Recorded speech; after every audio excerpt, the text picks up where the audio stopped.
Okay, so let's kick off the most popular seminar of the EU days. It's full here in the room, and we're really happy to see you all here. Please take a seat if you find one. Up on the top you have some, here in the middle you have some seats still. Oh, this will be a crowd. Great. Welcome. We should be in the big room.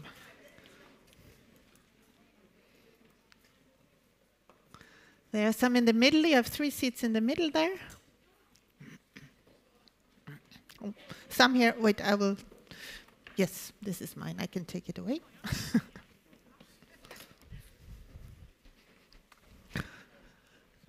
So, I think now everybody found a seat. Great. So, very welcome to this seminar about the euro. And my name is Annika Weppling-Korsenek. I'm head of the European Commission's representation in Sweden. But this seminar is actually organized by SIEPS, the Swedish Institute for European Policy Studies. So a warm welcome a warm thank you to SIEPS for having organized this event. As you know, we are live streamed, and it will also be kept on the European Commission's representations YouTube site, so you can watch afterwards. We have quite a lot of evacuation possibilities if something would happen. One right there, one up there, one below there, and one below there. So just so that you know. With that, let's kick it off. Well, as you probably have noticed if you have followed a bit in the media, the euro area has gone through some bumpy roads in the last years. The global financial crisis as well as the pandemic hit, well, they were external shocks, but they hit the EU hard. But despite these shocks, the euro has managed to establish itself and maintain itself as the second most important currency in the world. Here in Sweden, you probably know that we had a referendum in 2003 where 42% of the population said yes and 55.9% said no thank you. But we have also seen in the last in the last year that the discussion on the euro has been revived, and probably much due to the fall of the Swedish crown value. The Swedish crown reached a historically low rate a year ago at 11.98 Swedish crown for a euro. And just to give you an idea, the average exchange rate since the creation of the euro in 1999 has been at 9.6 Swedish crown per euro. So 11.9, so almost 12, has been very, very low. And you probably read and heard some renowned economists have voiced that it might be time for Sweden to rethink and to open itself to the euro.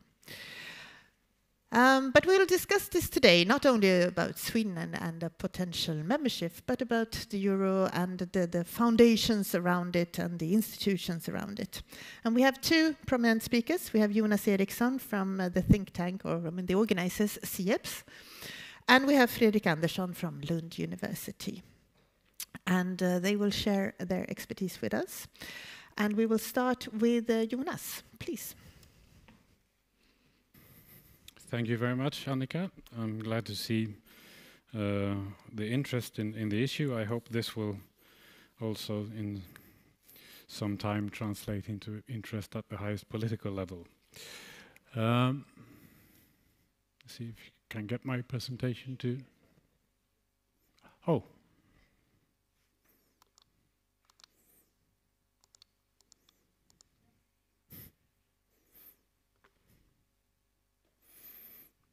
Here we go.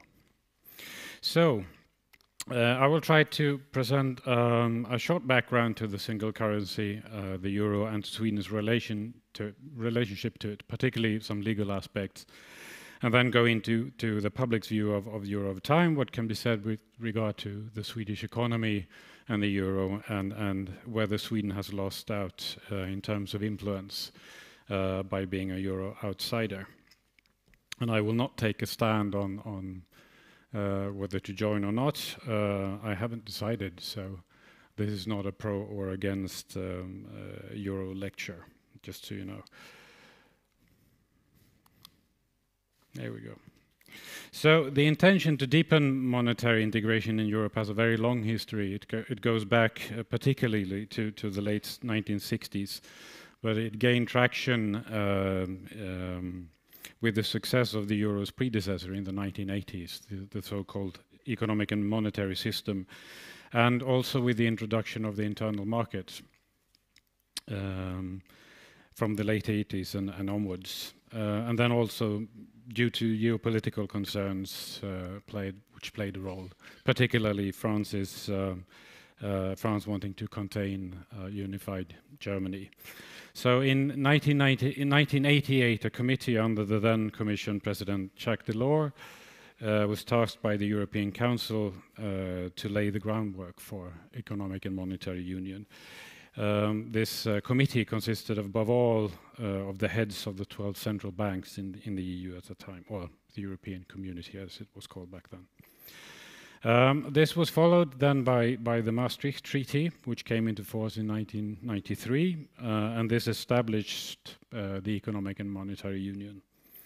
So by design, it has a common monetary policy, but has mainly national fiscal policies. A common fiscal policy was not considered an option at the time. But the founders were aware of the potential for excessive risk-taking, so among the participating countries, where the costs of a sovereign default would have to be billed by the entire euro area. So hence the treaty includes several criteria. First of all, criteria for convergence before joining the euro, and these include requirements with regard to interest rates and inflation levels. For budget deficits and public debt, I will return to the numbers there. I'm sure most of you are familiar with them. And also, very importantly, membership in the so-called exchange rate mechanism, i.e. that the exchange rate is fixed to the euro and is only allowed to fluctuate with a band of plus minus 15%.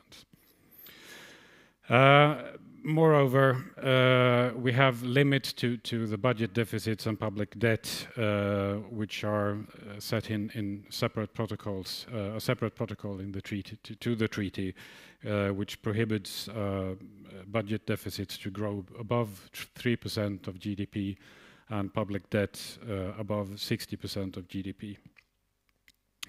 It's important to note that neither of these two values have a economic rationale. The 60% criterion came from being the average public debt number among the then 12 member states in Maastricht. And 3% rather ironically come from Jacques Mitterrand, so it comes from France. He introduced a budget rule of this kind in the early 80s and brought it with him to Maastricht. What's so interesting about these numbers is that they have almost become religion, and it's very difficult to motivate them. Retrospectively, we can motivate the 3% given the normal level of investments, public investments in the economy, but this is something that's been done retrospectively.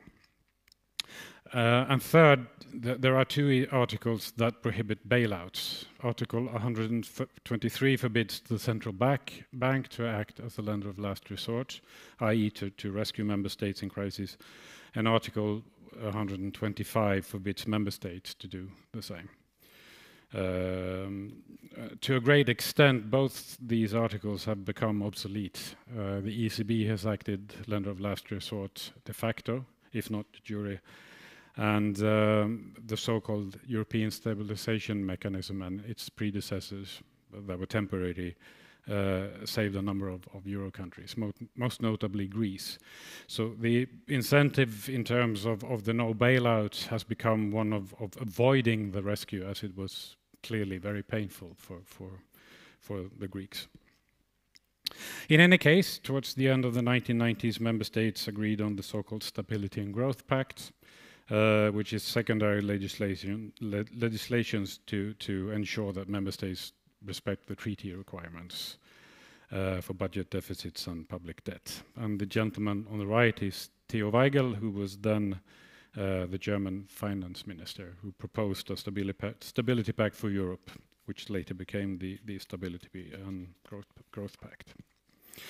And then the conversion rates were irrevocably fixed in 1999. In 2002, the euro became the single currency in the then 12 participating member states. Denmark and the United Kingdom early on negotiated exemptions in separate protocols to the treaties, and thus excluded themselves from the euro area for the time being.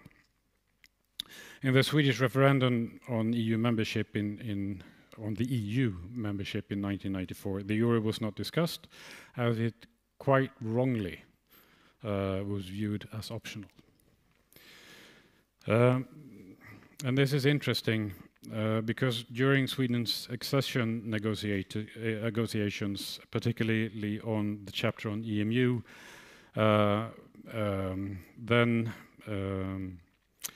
Minister for European Affairs and Foreign Trade, Ulf Dinkelspiel, ended with this statement, which you can see here. And what is interesting is what is in bold, in accordance with the provisions of the treaty. So Sweden's attitude to the euro from the time EU membership was negotiated in the early 1990s to the present day has been considered non-compulsory and to be decided by Parliament. The problem is that the euro is not a separate part of the EU. It is very much an integral part of it. And one should also note that Sweden is, in fact, a member of the EMU. We haven't entered the third stage and adopted the euro, but we are EMU members. So what happened? Well, the Swedish government submitted a bill to Parliament in October 1997 proposing that Sweden were to remain outside the third stage of EMU for the time being and to postpone the decision to a later date. And then when the Council of Ministers in 1998, on recommendations by the Commission, decided on which countries were ready to participate in the third stage of EMU, Sweden did not meet the convergence criteria. Sweden failed in terms of non-participation in the exchange rate mechanism and failed also to introduce relevant legislation, but in both cases active choices, obviously. So this has been the case ever since then, that every year in the implementation of the Stability and Growth Pact, the Commission concludes that Sweden does not meet the convergence criteria. And that is how Sweden avoids the euro on a technicality. But the fact of the matter is that Sweden is legally obliged to try to meet the convergence criteria, which also has been pointed out several times by the Commission and the ECB.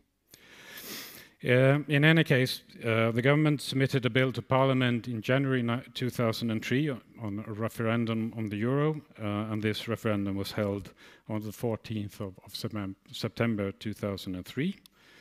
As Annika mentioned, it was rejected by quite a wide margin. Almost 56% voted no, and only 42% voted yes. And 80%, more than 80% of the eligible population voted. So we have two principles standing against each other. On the one hand, the legal obligations, on the other hand, democratic legitimacy.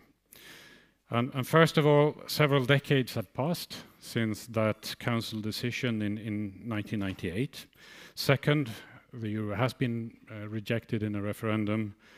And third, no one believes that the Commission will would be so tone deaf as to take Sweden to the European Court of Justice after all this time. So, and the fourth aspect is the lack of support, public's lack of support for introducing the euro.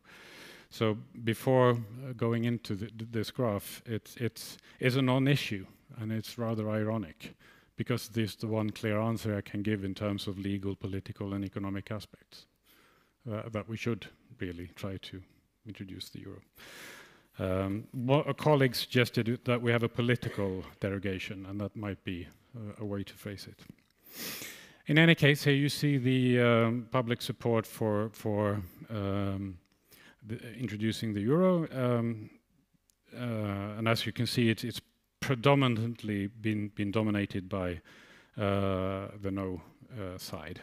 We have 3 instances marked with vertical lines where you see a majority being in favor of. So in 99, 2002, and in 2009. The 2009 was during the Swedish presidency of the EU, and it might have helped raising public opinion. Then came the euro crisis, and well, you see what happens.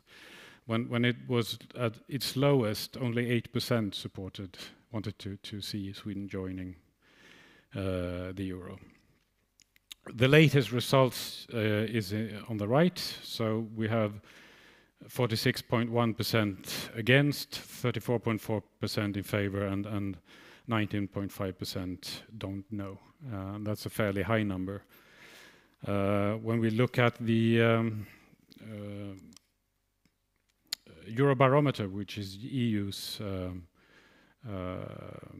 statistical bureau for carrying out different surveys, we see the opposite results, that we have a 55% of Swedes wanting to join the euro and 43% being against. But the question from Eurobarometer is different from that from Statistics Sweden, in that it's so the question is generally, are you in favor or against introducing? And then you have 5 different options. Very much in favor, rather against, very much against, and don't know. So that will reflect the results. I think it's fair to say that the Statistics Sweden is a better indicator of where public opinion is at the moment. And as Annika mentioned, if you want to look at explanations for change in support, this is a fairly good indicator. I'm sure there are many other variables as well, but this is one.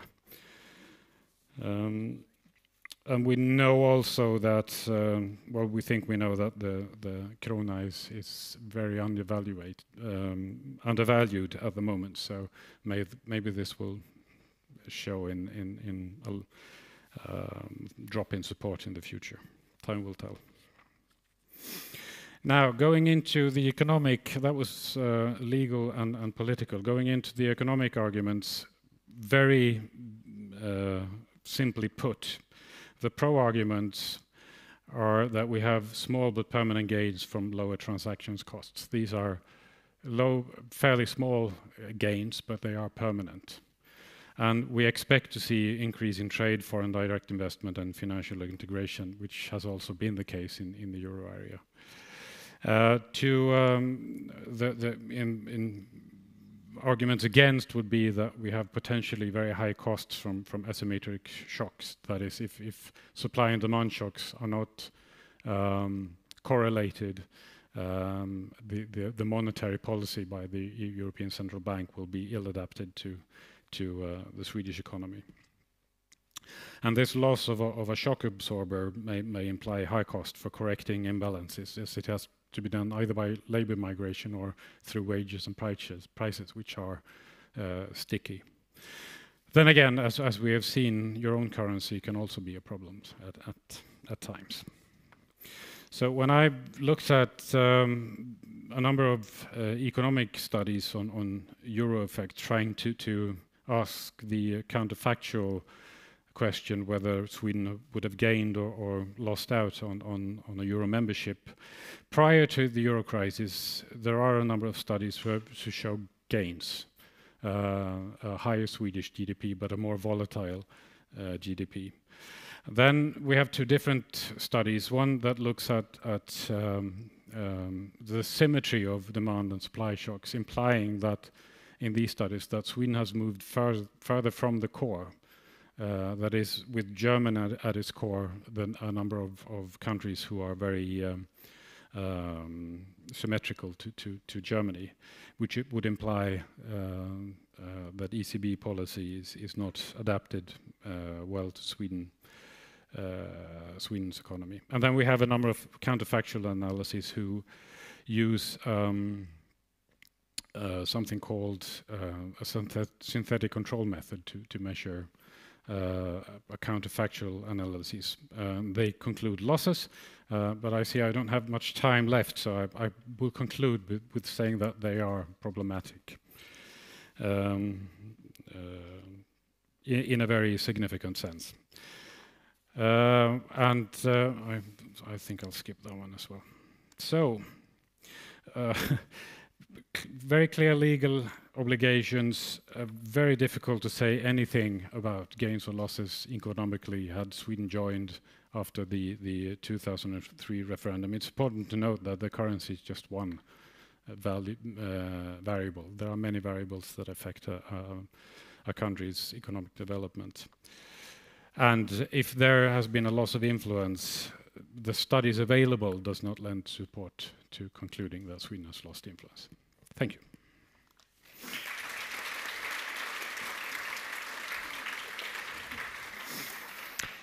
Thank you, Jonas. So it's kind of tricky because how are they sitting here or anyone listening? How are we supposed to make up our minds? Because as far as I understand, you say there might be gains, there might be losses. What are we supposed to look at? Who are we supposed to believe? I think the one interesting aspect of the referendum in 2003 was that a majority of those who voted from what they thought would happen to the Swedish economy. In that sense, if your qualitative assessment, which has been the case among a number of economists I know, is that we would have been more or less at the same position as we are, with or against the euro, then it becomes, I think, a political choice. Yeah. Or whether you want Sweden to take part fully in the European Union or remain outside. So it's more of a political issue for me than an economic. Actually. And also in the political sense, you said that, because that's an argument that has been put forward a lot, that Sweden, if you're not in the Eurozone, you remain a bit in the periphery. And you said that the studies actually don't corroborate that. It doesn't show that that is true. No, well, when there are, during the 2010 to 2015 reform wave, Sweden was in fact very close. The Swedish position prior to the reforms was very close to the actual outcome of those reforms, and they were quite important. Same thing with when the Euro countries discuss the future reforms, then the non-Euro countries will take part fully. But that is with the expectation that they will become Euro countries in the future. But I'm not saying that we can show that there has been no loss of influence. I'm saying we cannot support that we have a loss of influence. So that's two very different things. Then they say that the politicians are difficult to get a straight answer from, and then the researchers, what about them?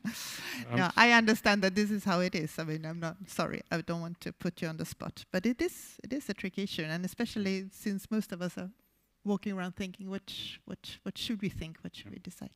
But I will ask you all to also think of some questions at the end, and we will now listen to Fredrik. Thank you very much, Jonas.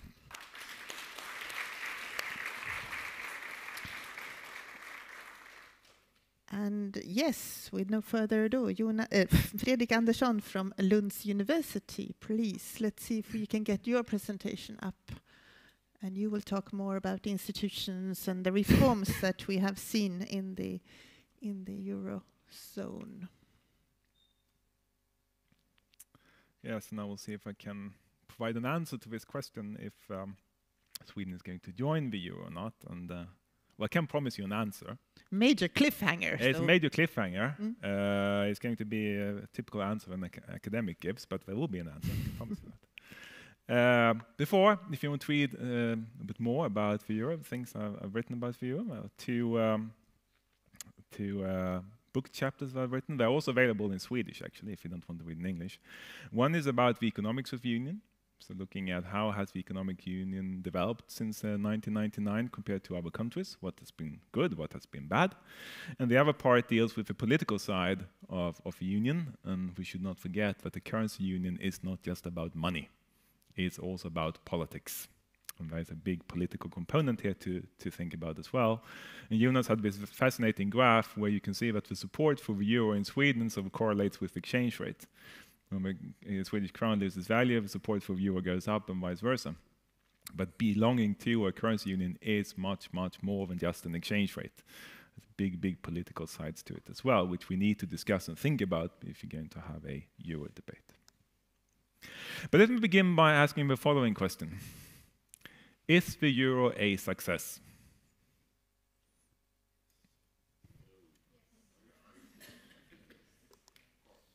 Yes? It is a success, so some of you said yes. It's a success seen from one dimension. As a currency, as money, it works. It's been around for 25 years. You can use it to make transactions, or you can use it when you buy things or when you sell things. It's a very efficient way of making trade. So it works. It also works. Money is not just about buying things or selling things. It's also about saving. And you can save using the euro, and your savings will keep its value because inflation has been reasonably low. So it works. And for Germany, this is amazing because Germany usually changes currency every 25 years or so. Most people don't know that, but Germany has a fascinating monetary history of several different currencies. But some of you said no, and that's also part of the answer. But that's not about the currency itself. That's about the governance of the currency, the politics around the currency. Because again, it's not just about having the money, having the euro. You must also be able to deal with different issues, problems which emerges. And we all know of all this recent crises we've had, right? We have the pandemic and we had the financial crisis. And before that, we had the dot-com bubble and so on. So always issues and problems happening which you have to respond to somehow. And in the euro area, a lot of those governance institutions you need has been lacking or poorly performing. And that has caused what we call in economics economic imbalances. That means that some part of the union has sort of behaved okay, has been growing okay, and for some parts of the union is a disaster. And those economic problems, that some part is going okay and some is going relatively badly, create social problems, we create political tensions as well. So it's not unproblematic. There's also, if we look at the entire euro area, a problem of economic growth. Now that's not necessarily entirely linked to the euro, there's also other issues around that. But if you have a well-performing economy, all these sort of governance issues we're talking about here becomes less problematic. So it's this combination of a poorly performing economy with poor governance that is an issue. To see that, oh, that's not mine, here we go. To get the benefits of having a common currency, it's not just having the money. You must also have ability to respond to problems. You can do that through wage or price flexibility. That means that if there's a problem, maybe you have to lower your wages or your prices. Or if you don't want to lower wages, you have to have labor migration, so people move from those parts of the union that doesn't work very well to the well-performing economies. Or you need some form of economic policies around that, the fiscal policy, which Jonas talked about. If you don't have that, you can replace it with an exchange rate. So an exchange rate can be a replacement for those three things. Now, having an exchange rate is not necessarily the best thing in the world. There are problems with that as well. The crown, which is losing value, is problematic over the long term. But it can replace the flexibility you need. Now, in the United States, which is a currency union, all of this works quite well. In the EU area, it doesn't work well. As an illustration, here's Michigan. In the early 2000s, Michigan entered a major economic crisis. 1 million jobs were lost. 1 million jobs. But there was a population decline by about 1 million because people moved away somewhere else where the jobs were. And this is what you need in a currency union. That doesn't happen in Italy. You don't have a mass amounts of Italians in Sweden, for example. So the lack of flexibility is a problem here. Now, I had another slide here which disappeared. Has someone changed my slides? Because this one wasn't, I was going to show you a very nice, this one wasn't one I had. I had a very nice figure of the economy. Okay, let me talk you through it. What I was going to show you was the difference in how the EU area had performed compared to Sweden and the United States. So by having our relatively flexible economy in Sweden and our exchange rate, Sweden has had massive economic growth since 1999. About 60% wealthier today than we were in 1999. In the euro area, where you have poor economic growth because you're not investing in the future, and there's problems by not having the governance around the euro, in the well-performing countries, you had growth around 30%, so half compared to Sweden and the United States. So when you have had an increase in your wages compared to 1999 by about 10,000 crowns per month, in Italy, wage increases are 0. Nothing.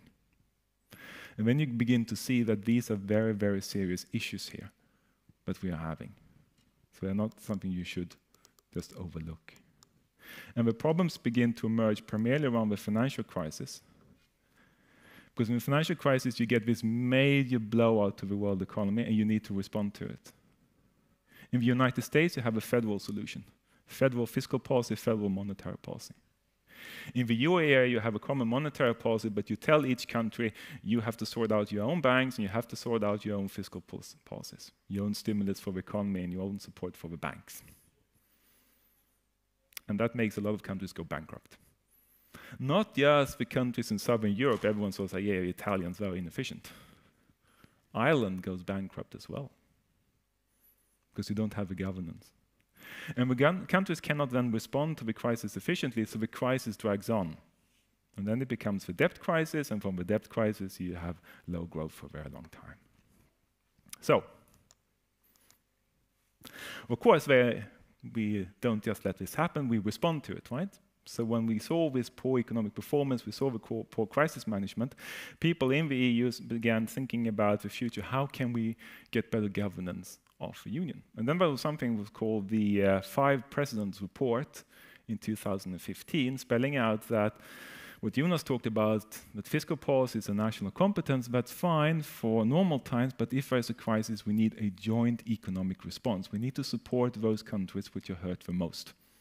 So we don't have a rerun of what we saw in 2008 and 2009. And so when we get the COVID, the pandemic, we get 2 things. One, we get something called SURE, which is a temporary support for countries hit the most economically. And you also get something called Next Generation EU. The Next Generation EU is a recovery program where you help countries spending money to stimulate the economy after the pandemic. This is you probably heard the numbers, 750 billion euros, which is going to be spent to stimulate recovery from a pandemic. Part of this is loans that the European Commission takes out itself, and part of it is subsidies. But what you do with this program is also that you establish the foundations to have a federal fiscal policy. Because all of a sudden the EU Commission can begin to tax people and can begin to borrow. So it's a major, major step forward towards something common in the future. And part of what we see in Sweden as well, the support for climate policy, for example, comes from the Next Generation EU program. So how we then solve the problem? With this new fiscal policies, are we moving forward to something which works? And my answer to that, my analysis of that is probably not. On this question, should Sweden join? Will the euro area work? There are two answers. There is yes and there is no. And it depends upon what you want. Because as Jonas said, it's not the economics, it's the politics. If you want a federal Europe, right, a United States of Europe with a democratically elected government, where you have common taxation policy, common pension policies, then the euro is an important part of that, and there is no reason to expect why the euro shouldn't be able to perform very, very well. But if you want countries which collaborate, then it doesn't work. Because then you don't have the governance to deal with problems when problems emerge. Now, this is not a new conclusion. This is Helmut Kohl. We have a lot of Germans here.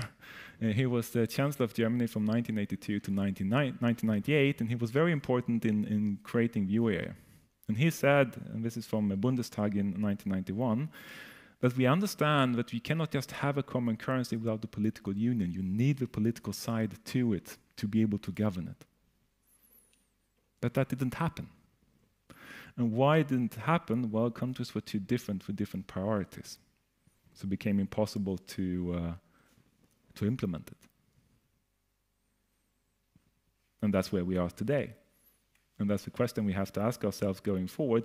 Do we believe that it will be possible now to get the Italians and the Germans and the French and the Belgians and the Estonians to agree or not?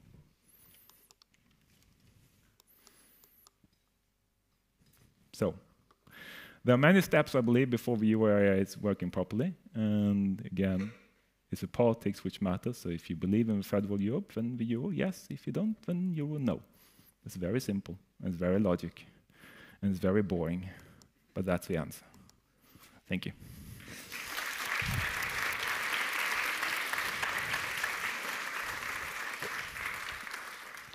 Well, thank you very much. And you all feel now sure about your choices, right? No, but I have a question online to you, Fredrik, here. Because you showed, well, you didn't show because that had fallen off, but the differences between the Eurozone and Sweden in the economic performance or in the growth rates, etc. Here's, if you compare the outcome for Denmark, also being outside the Eurozone, to Sweden, is the result the same as for Sweden or for the Eurozone? 50-50.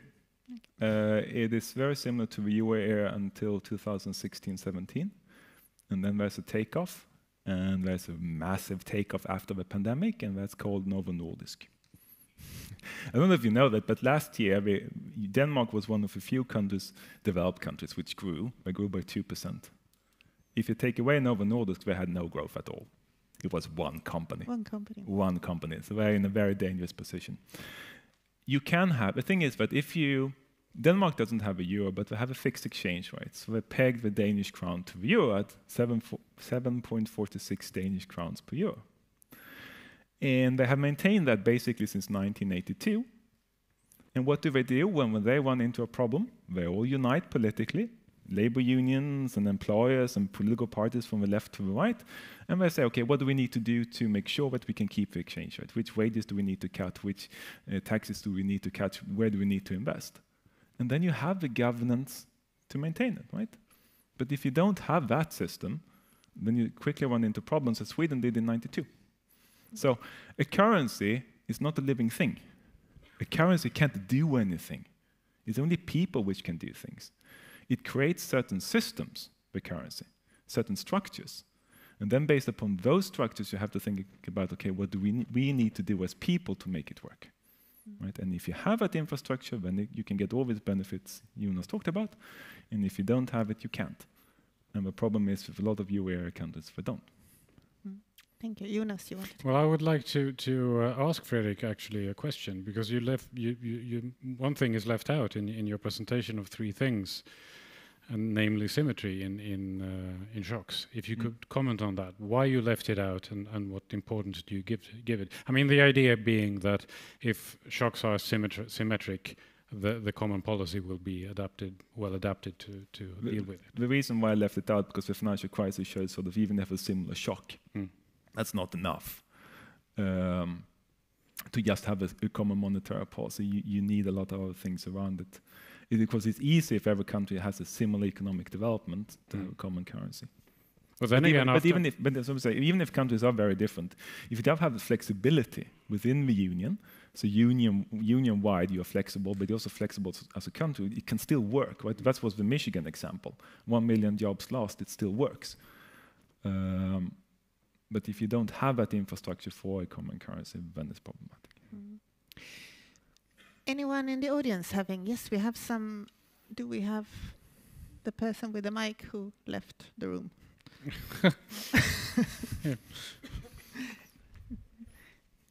We have some questions here. One on the front and one on the second row. Or you can start with the man on the first row. Oh. Super.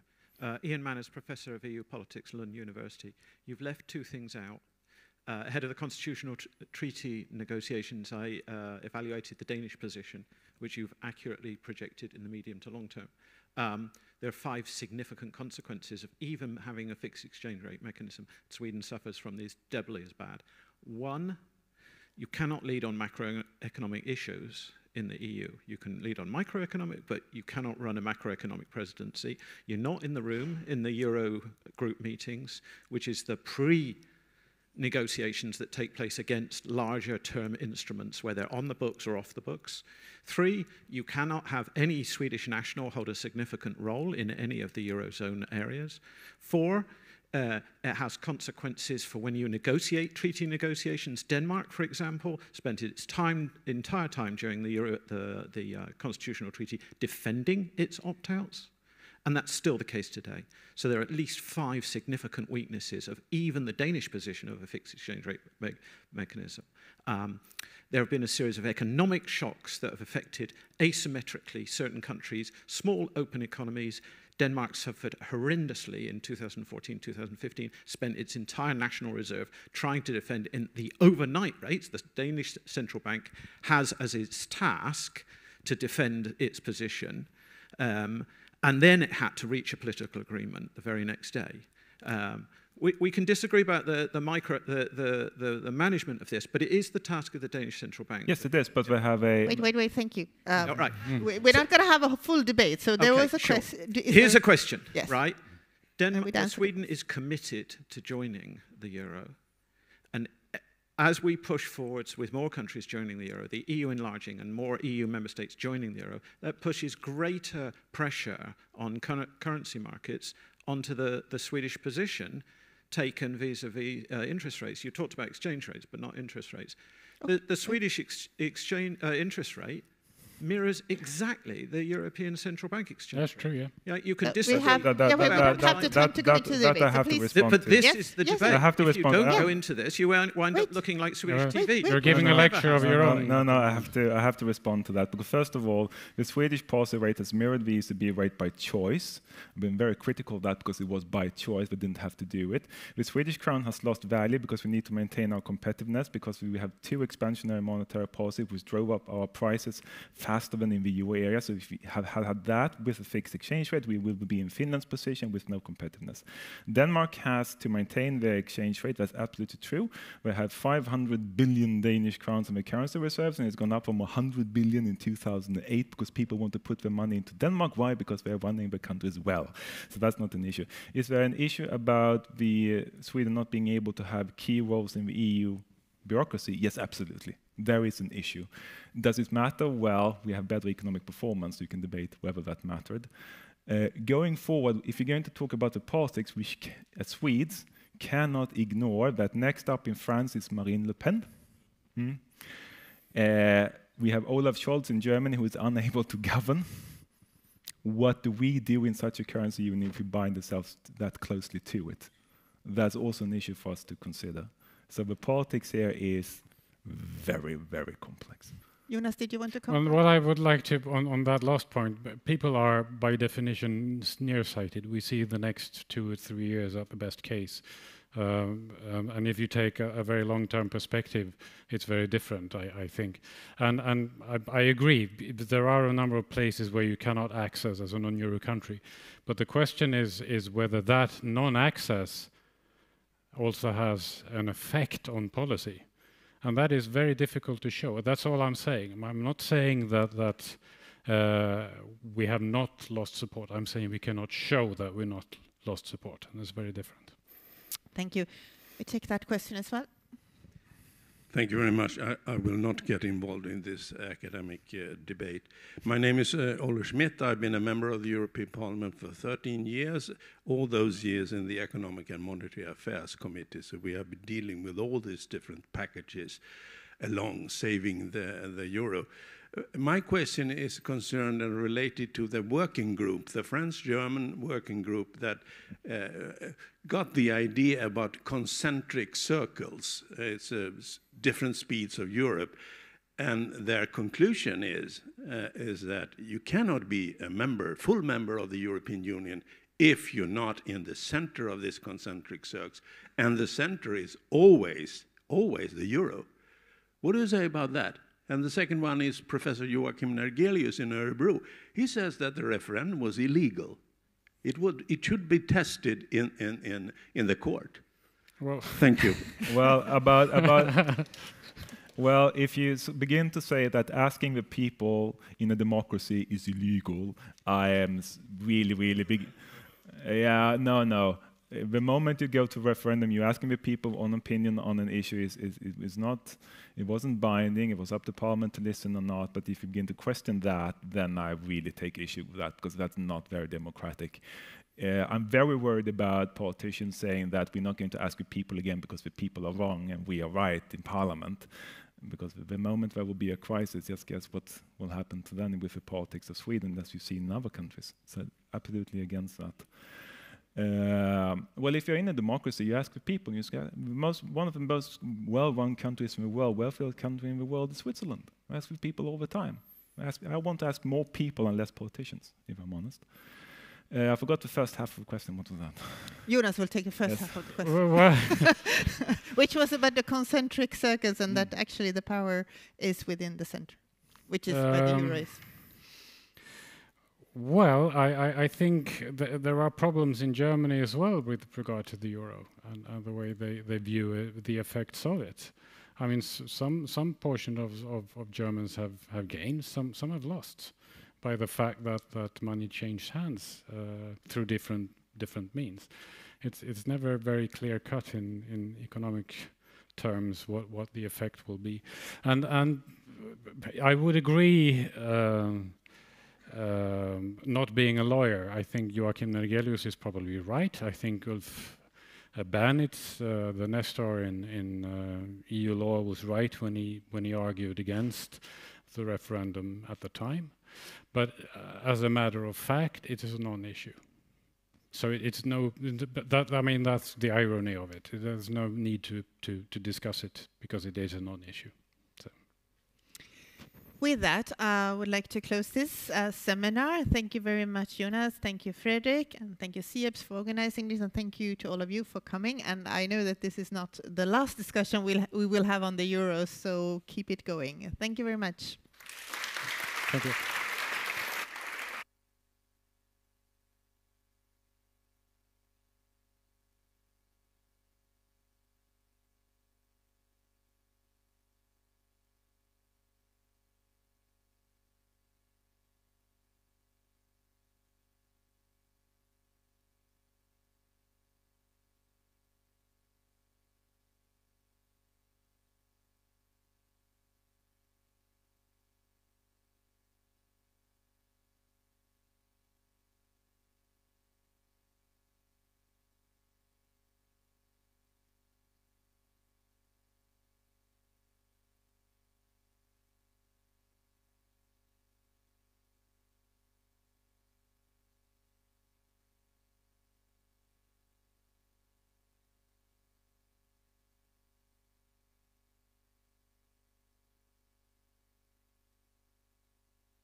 we ready? And you can even hear me. Hello, everyone. Welcome to the panel, Ready for Expansion, Preparing the EU for New Members. The topic of the day, if you ask me, because we have not seen such an enthusiasm for this topic in a long, long time. I'm going to basically give you a quick reason why enlargement is very, very important, and then I'm going to introduce the very distinguished panel members that will discuss together with me this exciting topic. So, the European Union is currently amidst a rapidly changing geopolitical environment that has tested the resilience and adaptability of its enlargement and neighborhood policies. The EU's approach to enlargement has undergone significant transformation since Russia's full-scale invasion of Ukraine. This includes opening accession talks with new candidate countries, granting candidate status to Ukraine, Georgia, and Bosnia and Herzegovina, conducting pre-enlargement policy reviews to adapt long-standing policies for an enlarged union, and, which we'll probably discuss a little bit more in detail later, reflecting on changes to EU decision-making rules to address the absorption capacity issue. While these developments demonstrated the EU's adaptability, they also exposed certain limitations of its traditional mechanisms for regional engagement and fostering integration and stability through enlargement. This is especially evident in light of Russia's continued destabilizing moves in the Western Balkans, in Eastern neighborhood regions, but also in the context of the uncertainty around transatlantic security guarantees and a global move towards more assertive, if not outright aggressive, geopolitics. So, to discuss the legal, diplomatic, and political aspects of the renewed enthusiasm for enlargement, we have three distinguished panelists. So let me introduce you to them one by one. Jörgen Hedne, please welcome to the stage, is director of the Center for European Research at Lund University, professor of commercial law, docent in EU law, and head of the department at the Department of Commercial Law. Is that correct, right, in English? Business law. Business law, yeah. There we go. At the School of Economics at Lund University. His research is focused on EU's constitutional development as well as EU's internal market and competition policy, among other things. We also have Alexandra Ivanov-Hökmark. Please welcome. Deputy Director at the Timrå think tank. Alexandra has previously been Prime Minister Ulf Kristersson's Chief of Staff, speechwriter for the Moderaterna, and political advisor for the Moderaterna in the European Parliament. Thank you so much for being here with us. Also we have Lars Danielsson. Welcome. A Swedish diplomat and civil servant with a long track record. Among other things, Lars was Sweden's EU ambassador 2016 to 2023, so just until very recently. Before that, he was, among other things, Sweden's ambassador to South Korea and Germany, as well as state secretary to Prime Minister Johansson between 1999 and 2006. And today, you are working as an advisor, which is also very interesting. I will start off with a set of questions that I will address to each one of you, but feel free to comment on each other's answers so we have a more relaxed discussion atmosphere. And when we'll have about 15-20 minutes, we will open the stage for questions from the physical audience or from the digital audience, and all of you can ask questions also using Mentimeter. So if you don't feel like raising your hand here, you can write your question, or if you're online, you can simply use the Mentimeter to address the panel with your questions. And you can do so as we discuss and some issues pop up, and we will pick them up around the 3 o'clock time. So that's the plan. So I will start with a question to Jörgen. The question that immediately comes to mind is connected to EU institutions and decision-making processes and potential reform that can come as a consequence of that. So with more members, it may become more difficult to reach consensus on some important issues.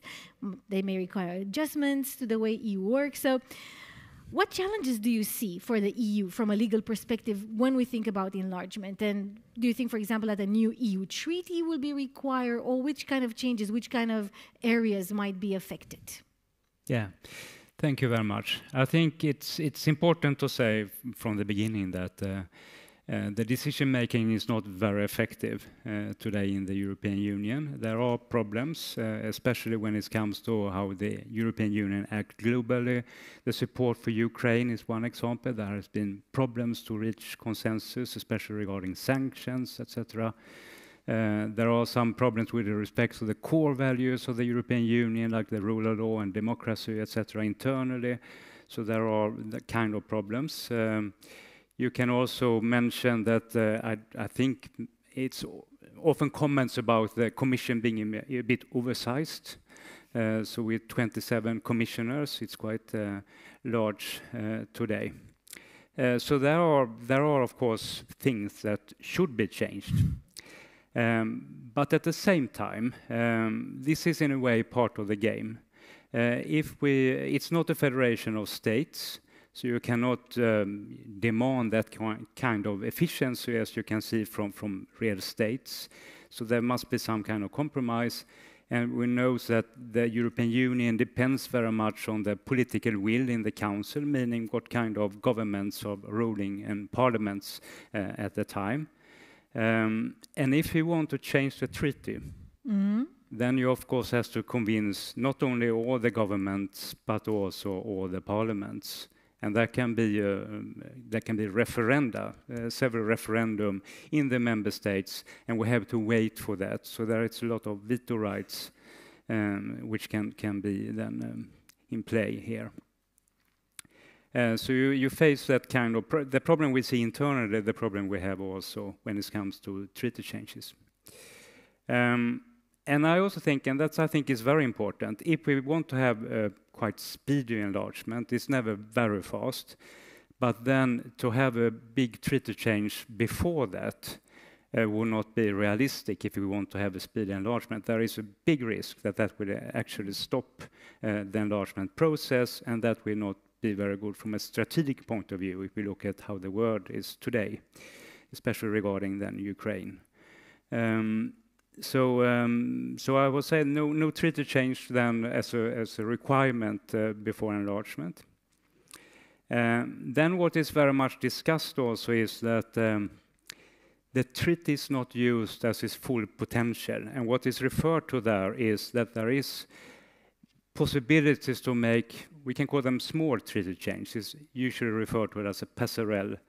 That there is already provisions in the treaty saying we can move from unanimous decision-making in the Council to qualified majority without having this kind of big, complex package which has to be negotiated. So that is a possibility. The Commission has tried recently. So it has tried to activate these clauses to change qualified majority in foreign policy, and that is very much regarding the Ukraine problem, but also tax policy, social policy, energy and climate policy. It has tried all of that, and there have been no consensus. The problem with the small treaty change is, of course, that you still need a consensus. The difference is that you take one question at a time, and you avoid this kind of package deal, right, which is usually much more complex. I mentioned the Commission. I mean, in the treaty it's already said that the Commission should be composed of 2/3 of the member states. It should have been that since 2014. But we are living in an exception now, which the European Council then have decided. And that is due to the referendum in Ireland, where they voted no to the Lisbon Treaty. And after that, this was an agreement, okay, we will not apply that rule, we will still have one commissioner for every member state. So you don't really have to change the treaty for that. So I think if we look at that in that sense, I mean, there is a need for change, and especially before an enlargement, but a lot of it can be done without formal treaty change. So it's possible. It's not compulsory. It would be nice, but it's not compulsory to change the treaty. If I just end with saying something where I think it will be very important, and I really wish a treaty change, that regards the EU core values. That is the rule of law. Because we have this, there is a provision, Article 7 in the Treaty of the European Union, where you can in a way sanction a member state who is not respecting these values, and that is democracy, rule of law, etc. And the problem there is you need 26 member states against one, and that is very difficult to achieve. It's enough that one member state will vote with this accused state, so to speak.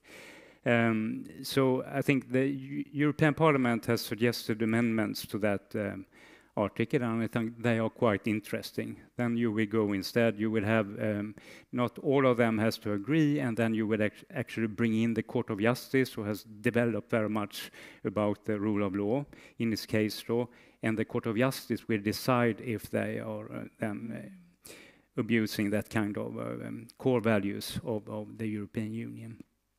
But I think, as I said, I mean, to change that, you need complete consensus and also a vote in the national parliament and a possible referendum, referendums in the member states. And I hear in your voice that you're a little bit skeptical about the possibility to actually change these core values, even... Yeah, if we look how the union is, how it exists today and how it works, then it seems difficult to have everyone on board to change these kind of sanctions regarding then violations of the core values, yes. Yeah. But that would be, of course, evident that would be much better for the European Union. Yeah. Yeah. Anyone, Alexander, Lars, do you want to comment on this, or we can move to the next question? I mean, we only have 45 minutes, and I could talk about this together with these distinguished panelists for much longer. So I'm moving on to a question for you, Lars. So EU countries have divided opinions on further enlargement. Not everyone is exactly on the same page. There are countries that have expressed themselves to be very positive for enlargement, and there are other countries that are less, declaratively at least, less so. So the question is, in a sense, how do you think the discussion is going on between member states? Are we seeing any groupings in this issue? What are the, in a sense, connecting to Jörgen's idea of change and treaty change or gradual change? What is the atmosphere in the membership, looking at like from the member state perspective? I think you were right in saying in your introduction that we have moved away from the more serious case of enlargement fatigue, which we had a few years ago, to a position where, if not enthusiasm about enlargement is there is a very large awareness among member states that enlargement is a geopolitical necessity, mainly because of the Russian aggression against Ukraine. But not only because of that. We should not forget that there is also a very strong attempt from Russia and from China to some extent to destabilize Western Balkans, which is also a geopolitical reason to pull these countries closer to the European Union. Now, there was formed some year ago, a group of member states who call themselves Friends of Enlargement. And I always said when I was ambassador, look, yeah, we're all friends of enlargement. This is not the issue. But if you look at the various member states, I think it's very clear that today, most everyone, and I would even include Hungary in this, say that yes, we should have enlargement. But there are a number of preconditions being put up by different member states which are quite different. Because in many member states, it's very clear that they say yes to enlargement, but then we have at the same time to deepen our cooperation. And that is, of course, if you go through the treaty, I entirely agree with what Jörgen said. I mean, it's a very difficult way. It's a time-consuming way. So you need to look, in order to make sure that what is right now the most important geopolitical goal for the European Union, and that is to get Ukraine in as quickly as possible, you need to look at the other ways to mitigate the fact that we cannot do treaty changes. We have to look at what we can do inside the present treaty, as you rightly say. That's also quite difficult. We have to look at the policies. I mean, we have agricultural policy, we have cohesion policy. I was just going to say agriculture. Agriculture policy. I mean, if my calculations, but they're only mine, so don't believe them. Well, you can believe them. It's not fake news.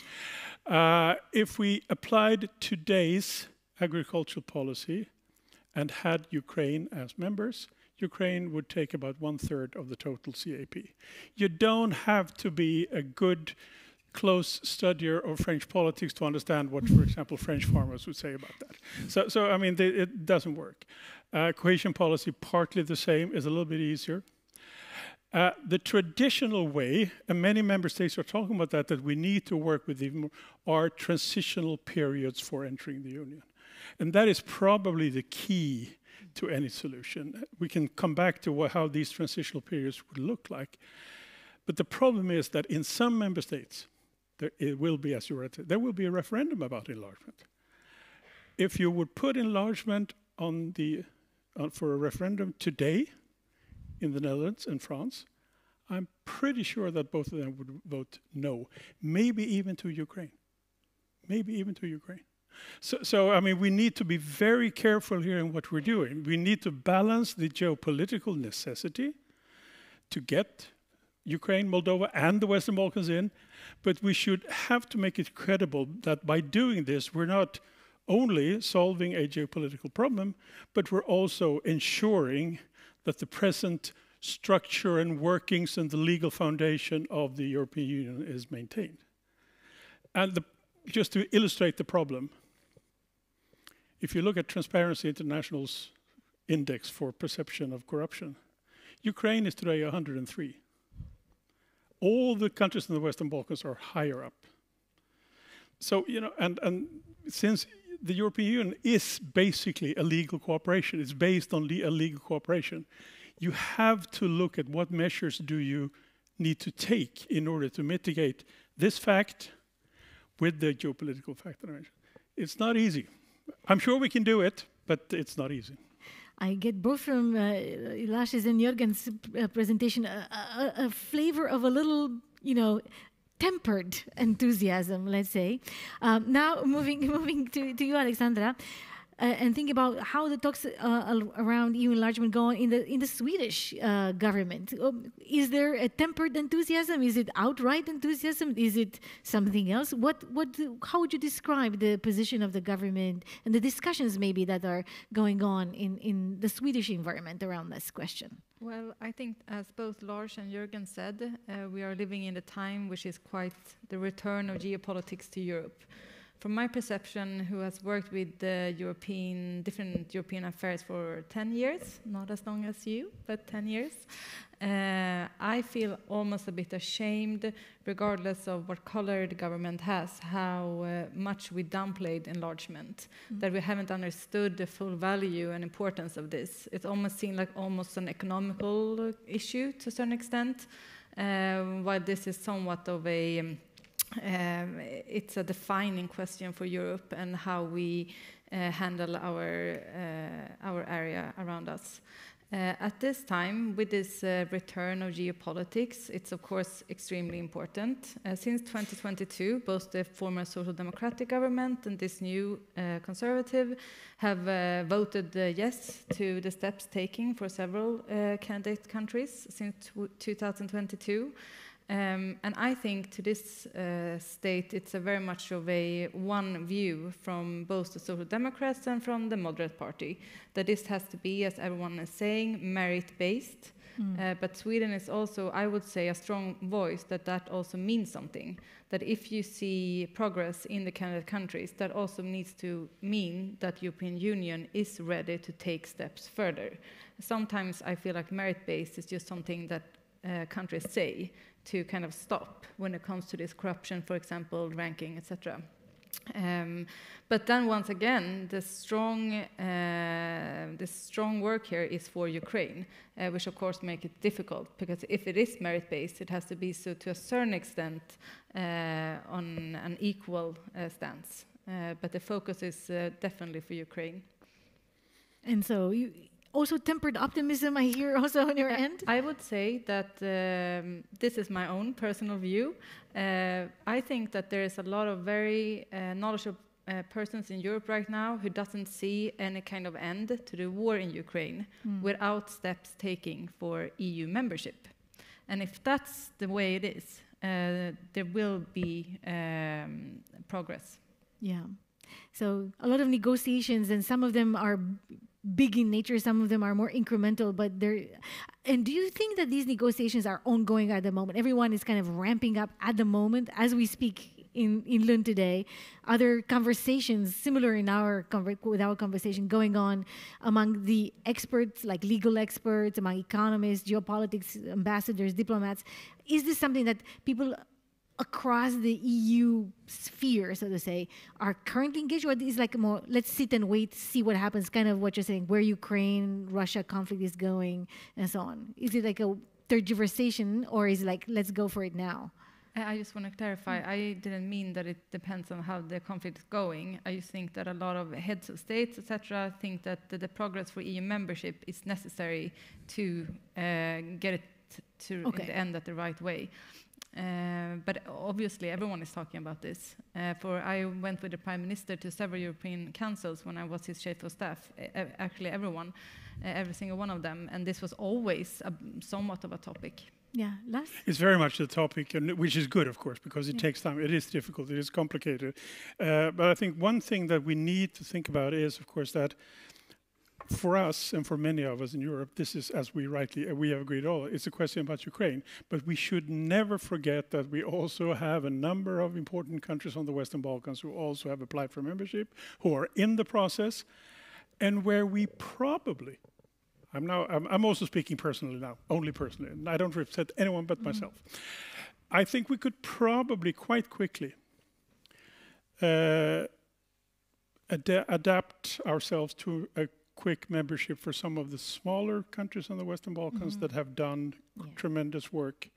Montenegro, Albania, probably quite quickly, without any disrupting anything, on the contrary, and thereby also showing the countries on the Western Balkans that yes, the geopolitical situation necessitates our focus on Ukraine and Moldova, of course. Georgia is a special case, I will not talk about that. But we also have Western Balkans. I mean, the only sort of application for membership that I regard as, for the time being, excluded is that of Turkey. It doesn't work. I mean, as long as we have the present government in Turkey, everything is frozen, and it will continue to stay frozen. But that's not the case with the Western Balkans. No. So we should try to do, this is a multi-dimensional, I wouldn't call it game, but I mean, this is why it's so complicated. But then, of course, what member states have not really started to ask themselves, okay, what does it require from us? We talked about treaty changes, we talked about the difficulties, but we're now soon, next year, starting the discussion about the next multi-annual budget. Exactly. Now, I have a saying, which Alexandra have heard me say many times before, but I repeat it again. There are 3 times in life when the worst aspects of humankind comes out. It's divorce, inheritance, and discussion about the EU multi-annual framework. They're on the same level. So, because now we will start to talk, okay, what does this cost? And you saw, during the start of the Ukraine war against Ukraine, what happens in the countries bordering Ukraine when it comes to agricultural exports. That's just a little pre-taste of what will come up later on. This will not be easy, but I'm quite sure that we can manage it. The problem is time. We don't really have the time that we would normally need for this. Yes. Yes. Yeah, I can totally agree on that. I think there's a need for very brave suggestion. I was thinking, without thinking very far, but actually maybe it's time to nationalize agriculture policy a bit, to take it down more. Then it's possible to give national subsidies, but it's not coming from the cohesion funds, etc., and make that cheaper in a way for the European Union, and then you can keep farmers happy in the country, but you have to pay for it yourself, because otherwise it's not prepared for taking on board big countries, especially Ukraine, but also the other ones. It will affect very much. So it's very much about that, the budget and the CAP, internal problems for the Union. And I cannot see that there are any thinking, political at least, to try to go forward in that direction, because now we have the new European Parliament and possibly a new Commission soon, and then the Commission has to push that, I think, the new Commission. Yeah, this will be very interesting to see if indeed the enlargement will be part of the new Commission priority areas. I understood that there were speculations that there would be a commissioner for enlargement. Yeah. Maybe some of you have even more insiders information about that. I don't know. Well, I have some, but I mean, we've already had a commissioner for enlargement. But like more my former colleague, the Hungarian commissioner, Ylva, he was better as a Coreper 2 ambassador than as a commissioner, if you want my personal opinion. but I'm sure we will have a high-profile person responsible for enlargement and everything that comes with that, and that is, I think, very good. But I think we can expect from Ursula von der Leyen, I should say immediately, I belong to Ursula von der Leyen fan club. I think she's very good. And she's been a very good commission president. And she will put forward, and her commission, proposals on how to start this process. Probably including suggestions for treaty changes, well realizing that that will not work. But she wants to be seen, rightly so, as she wants to get the process moving. And she knows that this will take time. So I think we will pretty soon see concrete ideas from the Commission, which I think is excellent, because that will encourage member states to more earnestly discuss these issues, because we haven't had so much of concrete ideas. There is one very good, interesting expert group report, that Franco-German expert group, that came out with a report almost exactly a year ago, where they look at this, what is needed. I recommend it for reading. You can download it on the European Council for Foreign Relations homepage, for example, where they talk about what is needed. They talk about treaty changes, of course, but they also say probably not possible. What they mention, which I think is very interesting, is to use the example that happened when the Danish people voted no to the Maastricht Treaty in 91 or something? Yeah. When the other 11 countries at that time started to draft a new treaty outside the present treaty. And then the Danes were a bit nervous. Danes can be nervous sometimes. And then they got their exceptions, which they have been living with for quite some time. So I think and then it fell to peace. But I think this is probably what may happen this time as well, because everything we talk about in my book will be quite difficult to implement if we don't change some of the rules. Yeah. I love this idea of nationalizing CAP. I think it wouldn't fall necessarily on deaf ears, at least for some EU member states, including probably for Sweden, right? Like they wouldn't necessarily mind. There would be an interested group that would drive that question. And at least once you ask the question, there will be positioning around that. So that will be a very interesting discussion. But the good thing with that proposal is, of course, that it's focused. We can do a lot of things by looking at policies. Yeah. Because we all know that treaty issues will be extremely complicated. It's like, it will be like balloting around it. Yeah.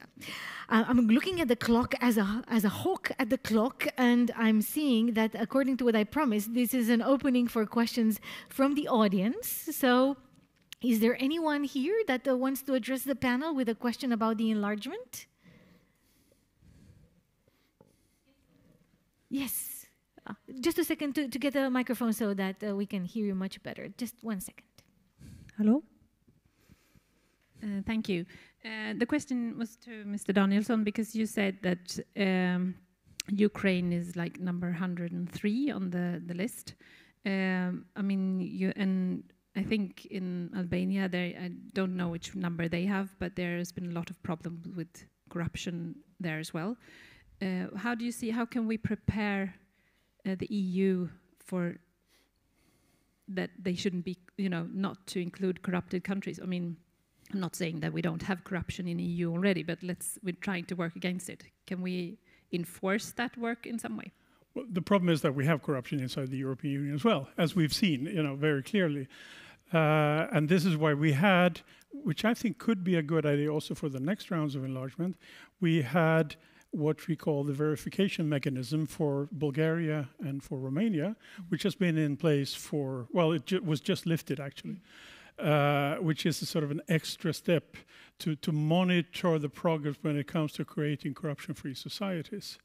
I think what we need to learn from our experiences. We probably need to have longer transitional periods. We need to have stronger verification mechanisms. I mean, in the enlargement process, you negotiate chapter by chapter, and on the chapters of rule of law and etc., I think we need to put even clearer benchmarks which the countries need to live up to. And then probably, which is the experience that we have recently, we need to tie the access to the EU budget to fulfilling those criteria. Because we tried Article 7 with the treaty now with Hungary and Poland. Not much success, to be very frank. Well, the Polish people made it successful, but it was not Article 7. It was Polish people who changed government. But what is now starting to work is where we say, okay, this will cost you. Money talks. And I think this will be also an element in trying to ensure that those countries that come in, which have a problem with corruption, that they have an extra incentive to remedy that situation, is to say, okay, you will only get X% of the cohesion budget if you don't fulfill criteria X, Y, Z, etc. in the area of rule of law. That's the only way, I would say. But then there may be other ways as well. I mean, if you look at this expert group's report, which I talked about earlier, they talk about a European Union membership in different circles. They talk about a core group, which is the Euro countries. They talk about a second circle where countries like Hungary, Poland, Denmark would be. They talk about a third group, which still would be members, which would be countries like the ones on Western Balkans and Ukraine. And then a fourth group, which would be countries which would like to have a closer cooperation with the EU, but don't want to be members, like Norway, UK, Switzerland, and Iceland. I think this will be something which will develop. And that question, and that's a question for a different seminar, is, of course, that puts a question to us, in my mind. Do we want to be in the second division, or do we want to be in the core? Because the issue of euros will be a requirement to be in the core. Please comment. I was just going to say, Alexandra. From a political perspective, I think that this is really one of the key aspects which we tend to forget when we talk about enlargement, because the way forward, I completely agree with which would have been said, but this will mean that Sweden has to probably rethink, from my perspective, the Euro membership, because or else without a proper treaty change, we're just going to go out in the outskirts if we don't decide to go in. And for a political point of view, as it looks in Sweden right now, this will be very difficult for many parties. Yeah. Or if it just go very fast, as it sometimes does. Yes, thank you. Jörgen. I can also add that you can also think about some kind of conditional transitional periods. I mean, that is also a way of making enlargement faster, I think. And conditional will be that it's not a fixed period, so it's not like 10 years or 5 years, but rather that there will be an evaluation after a couple of years. And then if it not works, then it's an evaluation after a year again, etc. But it gives some time for the EU to prepare, and also the candidate country to prepare this last part. And then we haven't decided when it will happen, and that can be on the most sensitive areas. Yeah. Like the agriculture policy, if the union cannot prepare itself for that. Also gives this perception to the candidate countries that they are moving, that is something happening. Because I think it can still be very strategic to be a member, even if you still have a transition period. Yeah, right? Yeah. I think it. From a strategic point of view, it can be important. I think we have time for only one question from the Menti area. We have 3, and I'm going to just pick one randomly. I'm just picking the middle one. Competition-related disagreements often surface in the discussion regarding the expansion of EU. Are there potential structural changes that can minimize these problems connected to competition? I'm not entirely sure that I understand if you think economic competition, or would you like to clarify, perhaps? Anyone maybe was in the room who asked the question? No? No. Anyway, maybe, Jörgen, it's something that lies closer to your... Well, I can say something about that. I mean, competition policy is, I mean, it's really a core value for the European Union. And for candidate countries, they start with free trade agreements, and there is no real competition policy involved. You need institution building, you need a competition authority, etc. It's a different kind of thinking.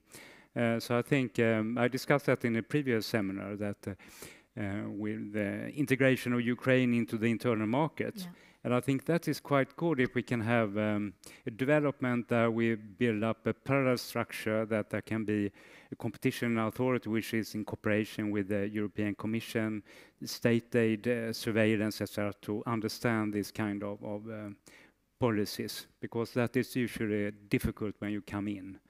To that kind of economic integration is not totally known to candidate countries.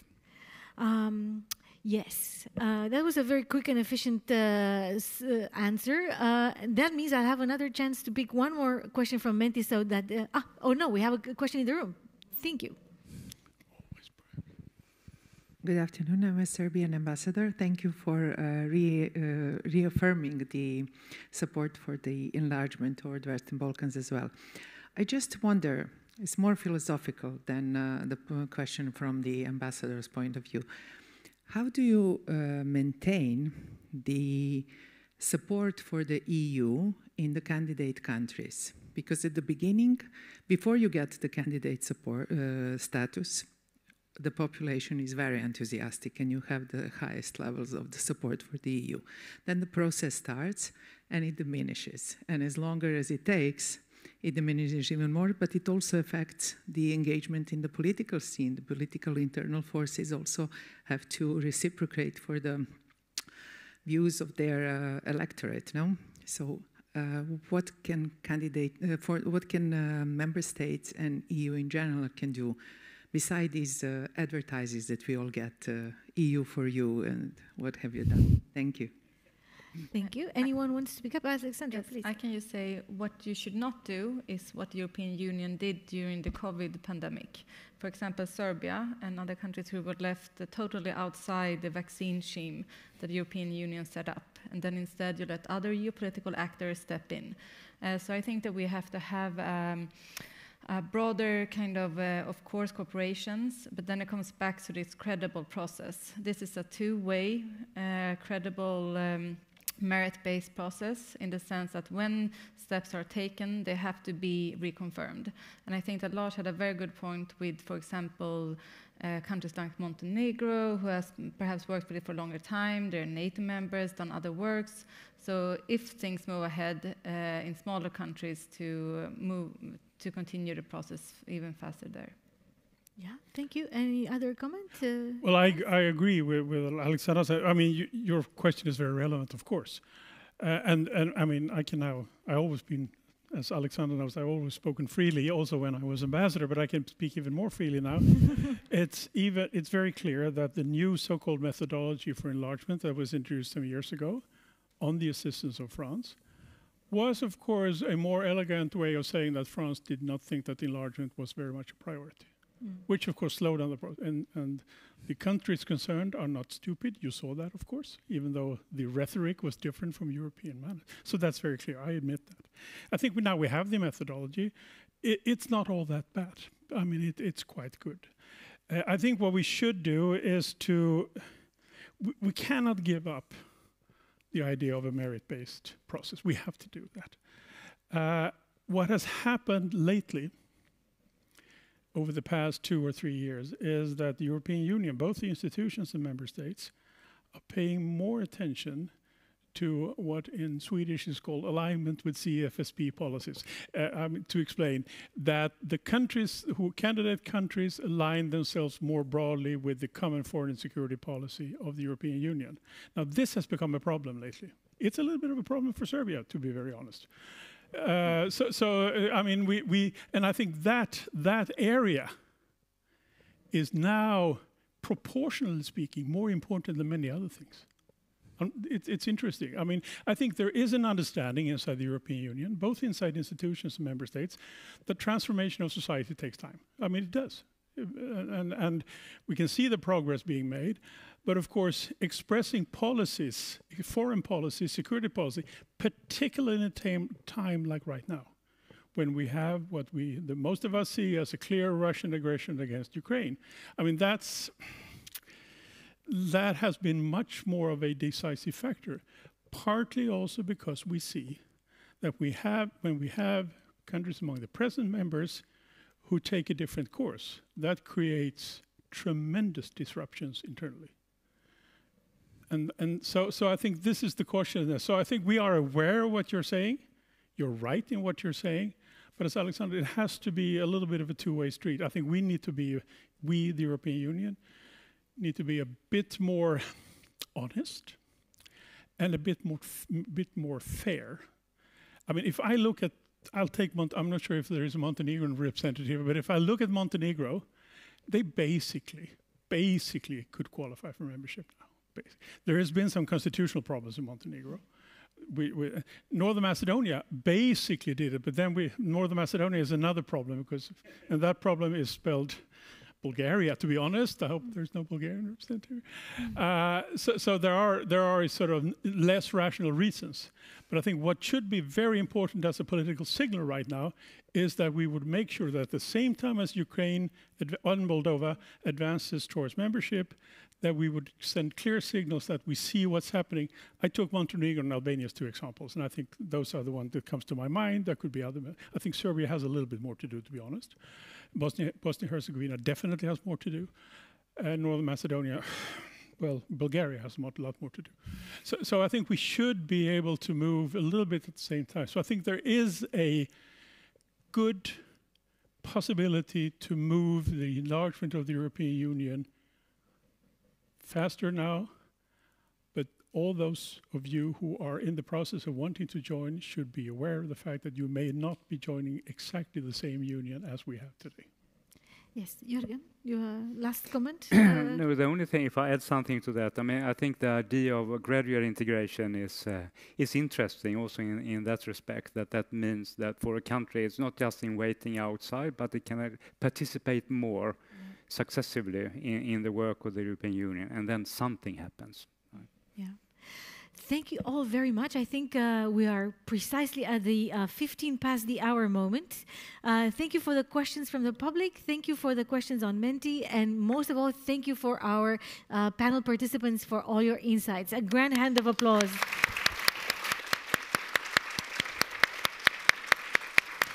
Thank you very much.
Good afternoon and welcome to this seminar about EU careers.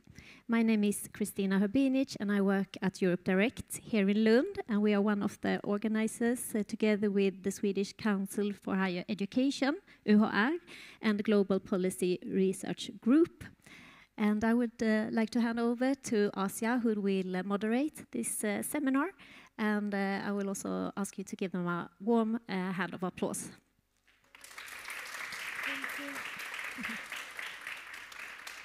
Thank you very much, Kristina, and thank you to all of you that you choose this session. I hope you won't regret it, and it would be an informative session for you.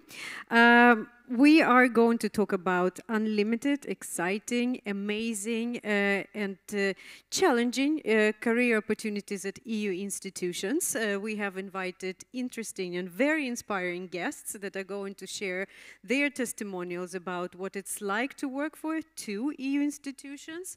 And then we also have guests that will tell you how you can get help if you choose an EU career.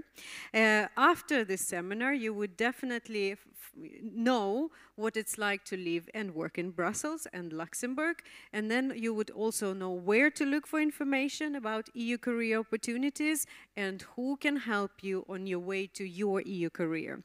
With me on stage, I have Elias Mathiesen, Youth Information and Communication Assistant at Directorate General for Climate Action for European Commission. Welcome, Elias. Thank you. Then we have Valerie Lindholm, lawyer linguist at the Swedish Translation Unit for the Court of Justice of the European Union. Welcome, Valerie. Thank you so much. And Elias and Valerie would be talking about their experiences from EU institutions as the first part of the session.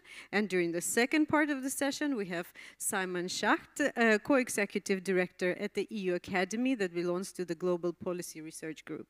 Welcome, Simon. Thank you. Happy to be here. And after the end of the session, you will have an opportunity to ask your questions, whether you do it through Menti or you just take the microphone and ask your questions. My name is Asa Rysantseva. I'm coordinator for EU recruitment at the Swedish Council for Higher Education.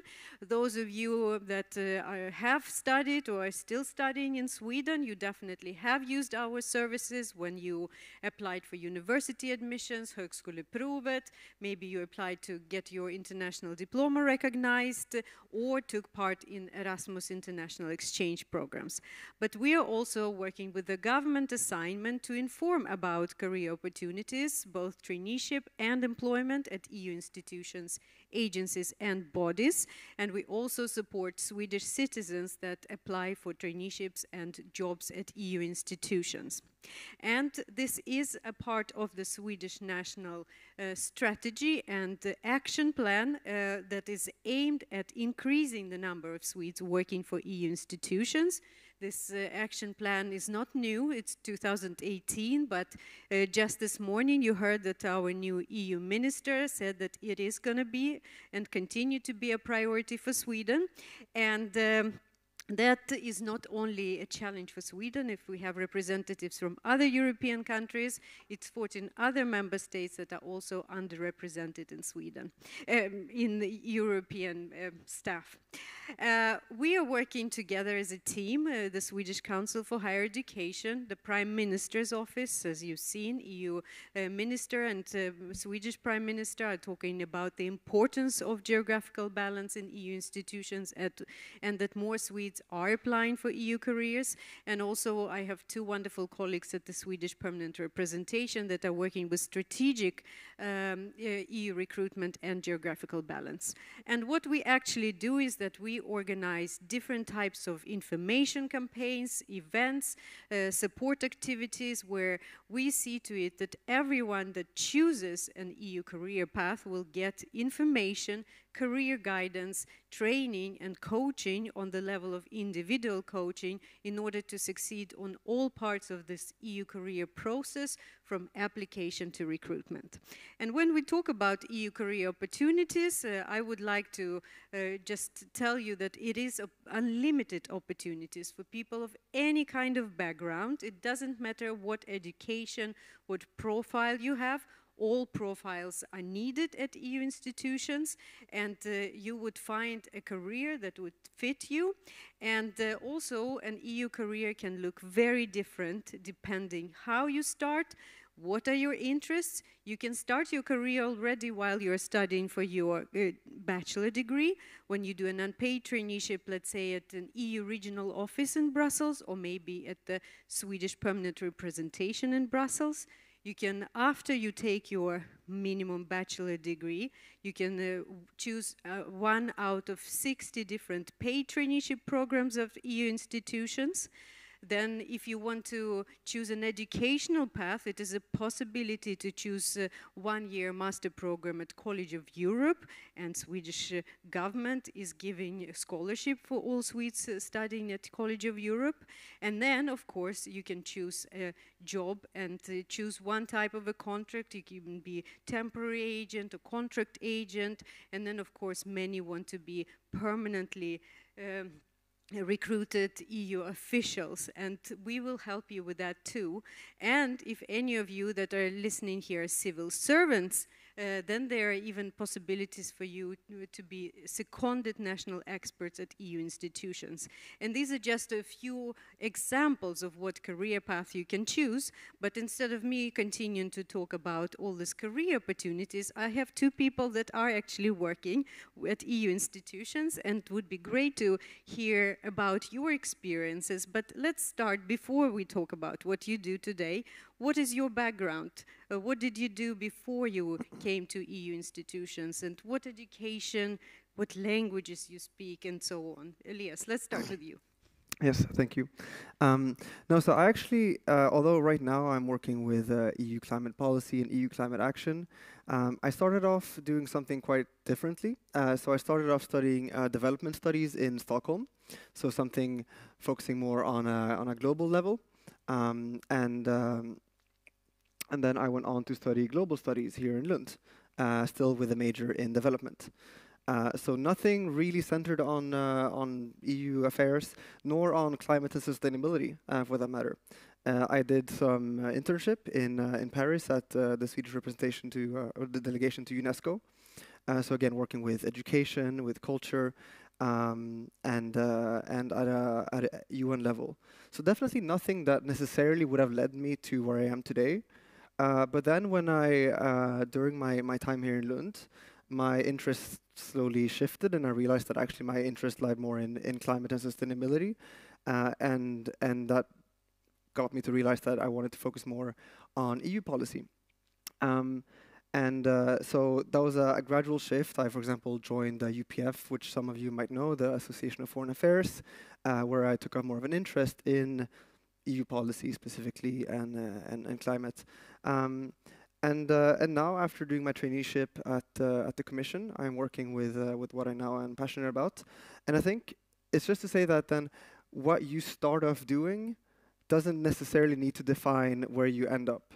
So if any of you are afraid that what you have studied or like the first choices you've made of your academic careers have not been EU-centered enough, or that like you need specific degrees in European studies or international relations to make it to the EU or in the EU, that's not the case. As Asya pointed out, very importantly, the EU more broadly and the Commission specifically is looking for a lot of different profiles. We cover very different fields and we want expertise in all of them. So there is no background that is wrong to join the EU. Thank you, Elias. Maybe before I let you in, that the basic requirement is completed bachelor degree, no matter what the topic is or what is your major, 2 EU languages, and then EU citizenship. So if you fulfill those requirements, you are eligible to look for an EU career. So Valerie, what kind of requirements did you fulfill when you started your path before coming to Luxembourg? I think most of all, I was curious, and I really wanted to get some international experience. I wanted to get outside of Sweden, see what it's like. And for me, the dream was always to work for an international organization. It wasn't, in the beginning, it wasn't necessarily the EU, but things evolved. And now I'm very happy I'm with the Court of Justice in Luxembourg. working as a lawyer linguist in the Swedish translation unit. That's what I do today. But I started here in Lund. I graduated with a Master of Laws and a Master of International Human Rights Law. So I have a human rights background and a legal background. I did Erasmus, which if you haven't already had the opportunity to do it, please do it. It's amazing. It's good for your CV, but it's also just an extraordinary life experience that I would highly recommend if you have the opportunity to do that. I also took the opportunity, so yes, I graduated a bit later because I wanted to make the most of my years here in Lund. I wanted to have a traineeship experience while I was studying before finishing off my master thesis. So that's what I did. And after that, I started working for the Swedish Migration Board in Gothenburg. But I still very much had my kind of ambition and intent of going abroad. So when I got the opportunity to work for the European Court of Human Rights in Strasbourg, I jumped on that opportunity, and then one international court led to another, hence why I'm at the EU court today. Well, thank you. So maybe you can tell us, what are you doing at EU court as lawyer linguist? What does it mean to work as lawyer linguist? Are you interpreting documents, or what do you do? So what we do as lawyer linguists at the court is that we translate and we revise legal documents, which is mainly judgments from the court, opinions from the general advocates, and requests for preliminary rulings. So, and then when we talk about languages, it's a requirement, and it's a little bit different when it comes to the court in comparison to other institutions. You need to have good knowledge of French, because French is the court's working language.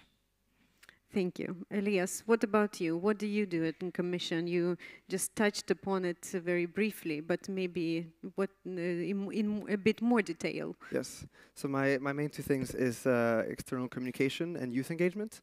So external communication is everything from relation with the press and the media to everything that are our external communication products, from our website, our social medias, and for articles, for example.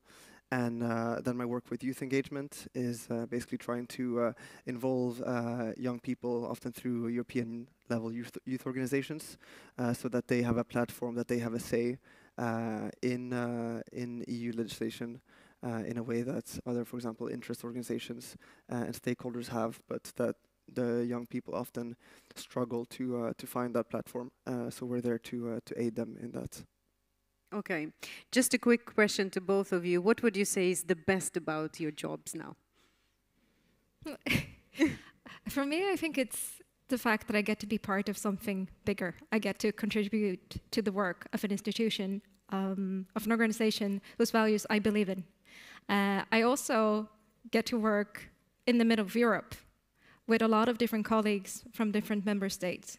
And I think that's really a highlight for me on a personal and professional level. Thank you. Elias? It's going to be a bit of a repetition of what Valerie said, but definitely that, like, working with people from different countries, different backgrounds, creates such a unique work environment. It's also really fulfilling. But also for me, and maybe I'll touch upon this later, really being at a workplace that you know has an impact. You know that the extent importance of EU legislation, not least in the field of climate. And so to know that our work actually makes a difference is very important for me. Thank you. European Personnel Selection Office, it's an interinstitutional agency that organizes selection of personnel for all EU institutions. They're actually saying that EU careers is a career for everyone who wants to shape the future of Europe and also impact the lives of all people living in European Union, and that's exactly what you're saying. Let's talk a little bit about how one can start an EU career. I have enumerated several alternatives, but I know that you have some kind of traineeship experience, and many EU officials are saying that starting your EU career with a traineeship is very important. So can you say a little bit about your traineeship experiences, because you have different ones, and would you recommend to do that as a first step? Let's start with you, Elias. Yes. So I started the so-called Blue Book traineeship in the spring of 2022. Commission's training. Exactly. So it's the traineeship with the European Commission. So I started in the same units that I am today, working on a lot of the same files that I'm working on today.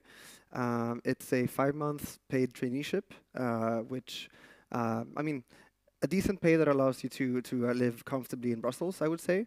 And once you're in there, I'm not saying that you have a foot in the door, because you can also get into the EU in different ways without the traineeship, but it's just such a fantastic opportunity to understand all the ways that you can get in or stay.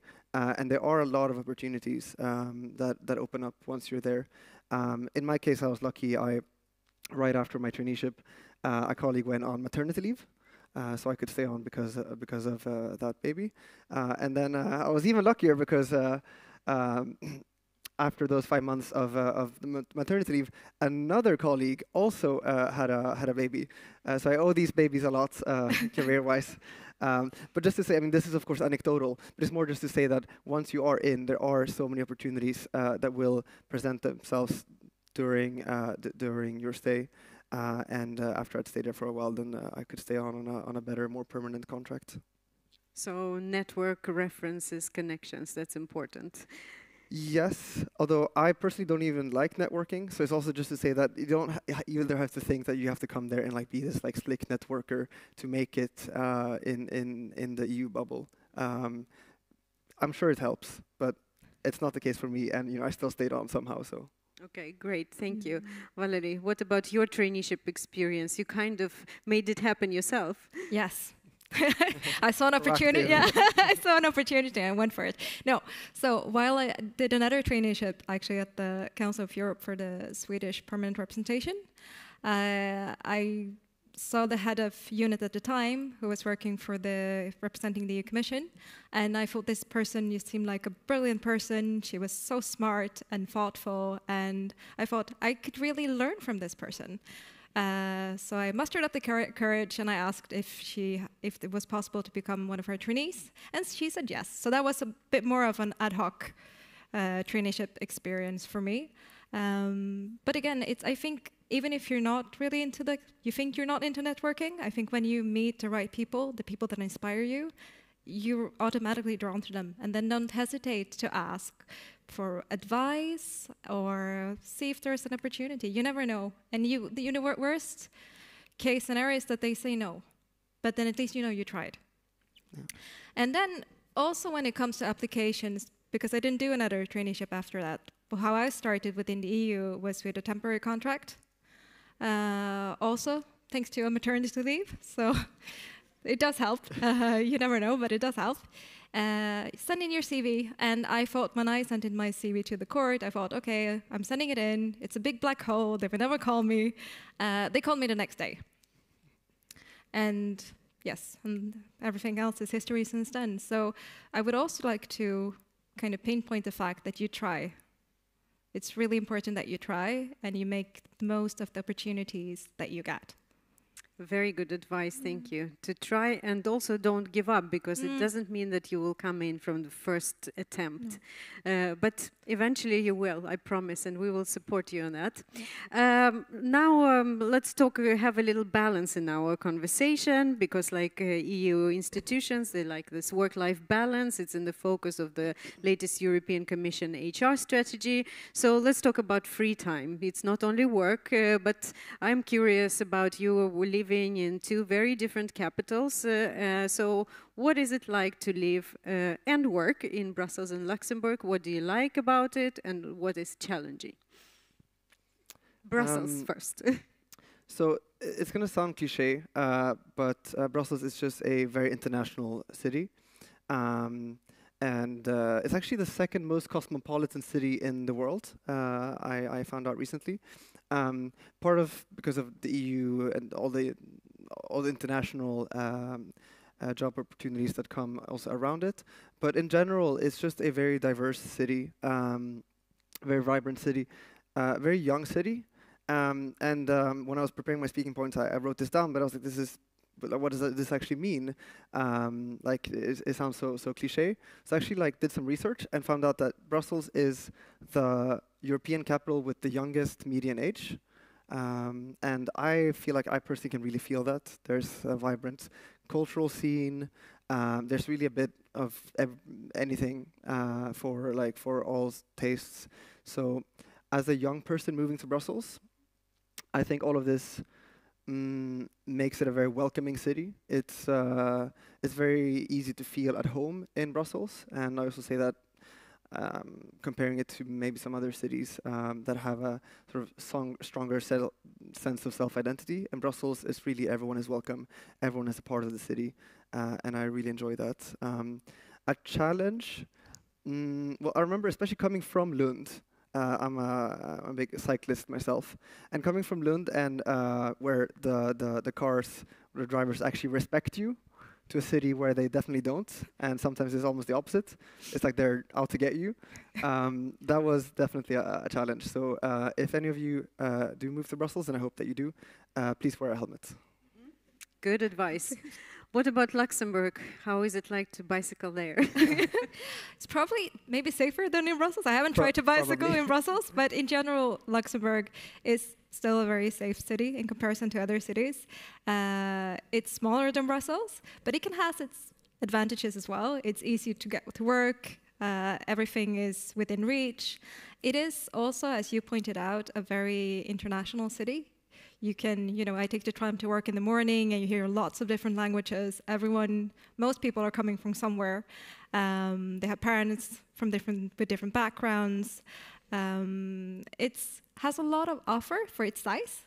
It's bang in the middle of Europe. If you want to, have a bigger city experience, it's 2.5 hours on the train and you're in Paris. It's very nice. You should come. You should experience it. You don't have to stay forever, but it's definitely worth a visit. And the size also makes it practical for everyday life. It's very welcoming. It's very well functioning. Challenges, for me, I think it's more on a personal level that you do feel when you decide to move abroad, you can't fly back for every birthday, for every family occasion. And I think that is, for me, has become the most challenging part, that you're far away from your family and closest friends. Okay, thank you. I have just one last question to you two, and I hope for a short but very inspiring and encouraging answer. Why would any from our audience here should consider a career at EU institutions? We start with you, Elias. Yes. So I'm tempted to say that just everything we've already said should be enough. But if it isn't, then I would say that it's really worth it to try out a career in the EU, because even if that's not going to be your long life career, it's very useful, whatever you end up doing later in life, to understand the EU. It's very important for a lot of different fields to understand the EU, how it works, the importance that it has. And it's going to be a valuable experience that you will not regret, even if you don't end up staying. Thank you. Good advice. Yeah. So I would say, for more selfish reasons, because it's really interesting and it's really fun, and you get to experience things that you will never experience if you stay in one country. The whole point of an international organization and being part of something bigger, to meet people from all over Europe, all of that, I've experienced it after leaving Sweden. So for me, it's really on a personal growth level, for professional reasons as well. Even if you decide not to stay because you feel like you want to go back to whatever home country or to another country, then as Elias pointed out, it will always be an invaluable experience for you, not only for your CV, but for you as on a personal level. Thank you very much for both of you. Very inspiring. I hope you will take into consideration those inspiring answers. Let's move on now and talk about support. We have Simon here representing EU Academy as one of the organizations that can support anyone who is choosing an EU career. So please tell us a little bit about EU Academy, and you have a slogan that EU to you, so also explain to us, how do you bring EU to the participants of EU Academy? The EU Academy, founded in 2023 by the Global Policy Research Group, is a project based here in Lund that aims to equip the youth with practical skills and knowledge needed to navigate the European Union and its career paths. The main idea behind the foundation of the EU Academy was the underrepresentation of Swedes within the EU, and to raise the knowledge about the potential career opportunities it can offer. However, apart from Sweden, it is said that 10 other countries in the EU are underrepresented, and our slogan, EU to You, reflects our goal of just making the EU more accessible to the youth. And we do this twice a year, where we recruit students for our 3-month program, where we strictly follow our 4 main pillars. So 1, we organize lectures, interactive lectures where we bring in real EU practitioners, where we not only talk about and discuss, debate on contemporary issues faced by the EU, but also give them the chance to share some of their personal insights on what working in the EU feels like. We also organize, actually, some of the speakers we had in the previous semesters. So we had Jonas Grimheden, which was the head of fundamental rights in Frontex. We also had Morten Kerum, who is the director of the Raoul Wallenberg Institute in Sweden since 2015, although now I think he's retired. And we had Frida Sund Falkevik, who is the EU climate policy expert at the EU. So as you can see, there is a big range of different speakers who come and speak to our participants. So that's the first pillar. We also focus on visits. We offer visits to key diplomatic sites in Copenhagen, very close to Lund. That includes embassies, international organizations, and EU institutions, which offers our participants a first-hand experience into how these institutions operate on a daily basis. We also focus on creating workshops where we provide our participants with relevant practical skills that they might need in their future careers. And lastly, but very important, we create a sense of community where our participants can not only network with EU practitioners, but also among themselves. So in essence, the EU Academy is not only providing a grounded and realistic knowledge of the EU ecosystem, but also trying to share personal insights for those who are interested in pursuing an EU career, along with offering them with some valuable networking opportunities. Okay, thank you. But as you mentioned, you established the Academy 2023, so what have you achieved so far? Yes, the EU Academy has only been here for a year, and since its start, we have made great accomplishments in achieving our main goal, which is to educate and empower the next generation of EU practitioners. So we've closely followed our 4 main pillars. We've hosted over 20 lectures, and we created over 3 workshops. For one of the workshops, we invited the head of outreach and external relations at EPSO, who gave an in-depth explanation of what the EU's recruitment process is like, as well as sharing some valuable tips and insights. The program also facilitated visits to 12 embassies in the 2 semesters, 2 international organizations and 1 EU institution, which gave our participants hands-on exposure to diplomatic work environments. Last year, we've also participated in the Lund eudays. Our participants were very much active. However, now, a year later, we're happy to say that we're not only able to co-organize this panel, but we also have a stand to which I all invite you to after this panel. We're going to be there for the 2-day conference. At the end of every semester, we also organize our graduation event. So that kind of marks the transition of our participants into our exclusive alumni network. And in the past 2 semesters, we've organized our graduation event in collaboration with Jourová Direct, where we organized a panel discussion and brought in speakers from across Europe. And later on, we had dinner with our participants to celebrate the accomplishments they have achieved. And all the participants received a certificate that was certified by the Erasmus Plus program, so they can put it on their CVs when they're applying to EU careers. And to be honest, we are extremely proud of our alumni network because many of them secured internships in Brussels thanks to the opportunities that were provided by the EU Academy. That includes all the networking and Sounds like very great results. But if any of someone from the audience would like to join EU Academy, how can you apply? How can you become a part of it? Right. So the EU Academy is open to pretty much anyone who's interested in an EU career or just looking to expand their knowledge on the EU. And we don't just accept students from EU member states, but also non-EU member states. And it's a 3-month program, which is completely free. However, due to funding reasons, we're not allowed to sponsor the trips to Copenhagen, but hopefully this can change in the upcoming semesters. And yeah, I mean, if you're interested in joining the EU Academy, you're free to visit our stand. All you have to do is scan the QR code on our brochure, which will direct you to the website, as well as some of our social media platforms. We are opening the application. No, we're opening the semester on the 1st of October. However, the applications close on the 26th of September. So all you have to do is just fill out the form and wait for a response. However, and unfortunately, due to the high quality experience that we are trying to offer, we are only allowed to accept between 25 to 30 students every semester. So yeah, that's pretty much the EU Academy in a nutshell. Thank you very much. So please take your chance to visit the stand of EU Academy and send in your application.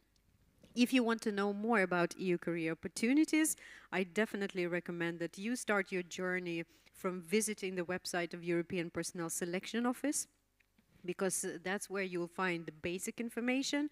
But if you are from Sweden, then definitely the Swedish Council for Higher Education. This is our, we can say it, one-stop shop, because there you will get information, guidance, free training, coaching, and so on. And support through the whole process. But I think EU Academy, it's also a fantastic chance, especially hearing your results, securing a traineeship. That is a very good step and a very advantageous experience on your CV. And I think with that, I should conclude our session. Thank you very much, everyone, for your input. And I would like to open for questions. If there are any.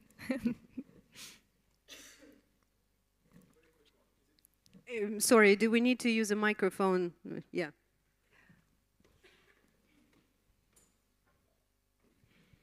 Thank you very much. It's a very quick question. Is it academy.europa.eu, your website? No, our website is gprgacademy.org.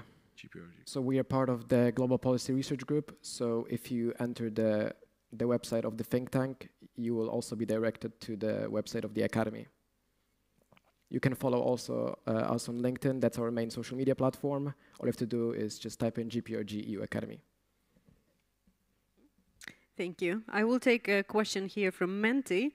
How can a bachelor graduate with little career experience or credentials adjacent or relevant to the EU, other than their degree, bridge the gap? How difficult is it to start from scratch?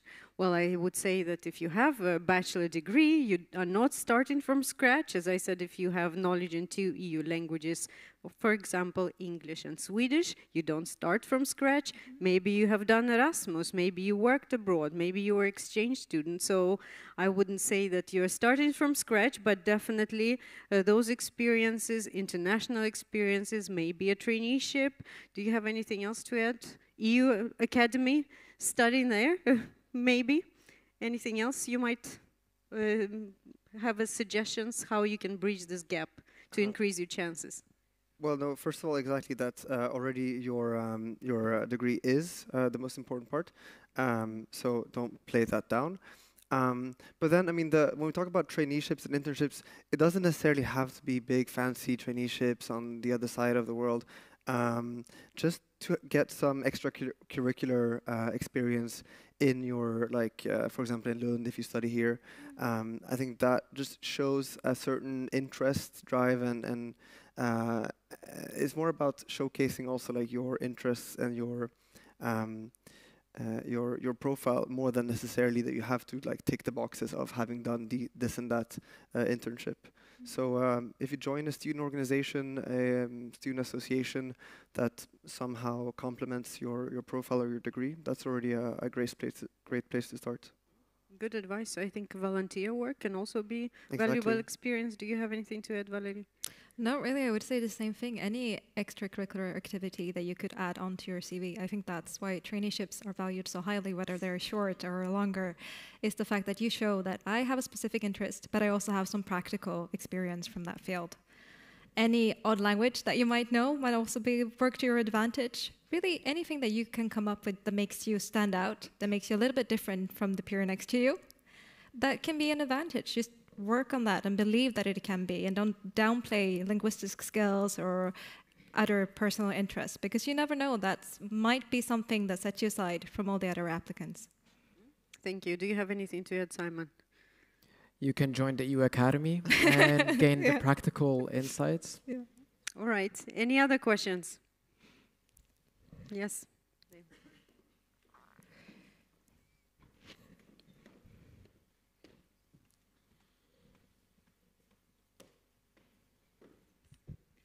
I think something that's holding me back from applying to a traineeship is the fact that there seems to be this rule that once you worked a traineeship within the EU, that is your only chance to sort of engage in the traineeships. So how would you suggest that a person would go about finding the traineeship that would be the best fit for you, so to not sort of waste this opportunity on a traineeship in a field where you might not want to pursue your career further? Thank you. I would say that, first of all, this requirement it's because it's hundreds of people or several thousands of people. I think it's only for European Commission Blue Book traineeship, it's 50,000 applicants for every session. So of course they cannot offer a double experience to many that want to do this. So that's hence the requirement. But visit or participate in our events, because we hold information events for every type of traineeship. We have just had an event about traineeship at the council. The application is open until the 2nd of October. Then the next big traineeship is European Parliament. It's Schumann. We're going to have a workshop and webinar about opportunities there. And we really go through the details. What are you going to do as a trainee?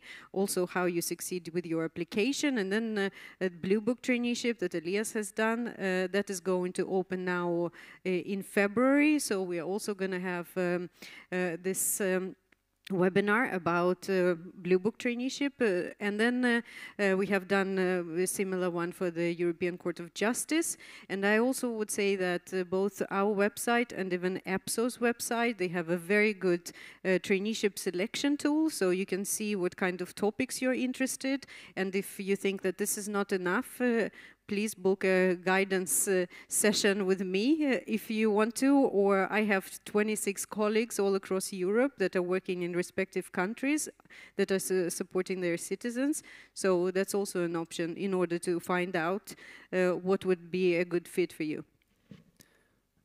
And I would just add to that because I understand, especially as someone that like sort of changed my academic interest throughout my my time as a student, I understand the sort of the fear of getting it right, both in terms of the topic and the timing.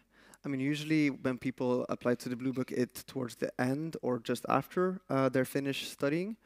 But of course, there are some people that apply and get in while only having a bachelor's, for example, and then they want to keep on studying, but they fear that if they leave the institutions, then they might be hard to come back. What I would say there is that I see those as relatively small risks that definitely don't balance out the opportunity that a traineeship represents. Once you're in, even if you, let's say that you start working with development within the Commission, and you then realize that actually climate is your real interest. The Commission is a place where it's a very flexible workplace where we want to have a lot of generalists that can adapt to different situations and different files. So it's very common for someone to work, let's say, a bit on on one topic, say development, and then shift completely and maybe start working on trade and learn about EU trade policy or about EU climate policy. So it's not at all that like once you get in, that's what you're bound to do for the rest of your time there. And on timing, again, there are so many people that apply. So in a way, I feel like if you get the opportunity, I think it's worth to taking it, and then it will be a problem for the future to see if you want to stay or not. Yeah. Yes, and I think that, as you say, it's not that once you come in, you have a career for life.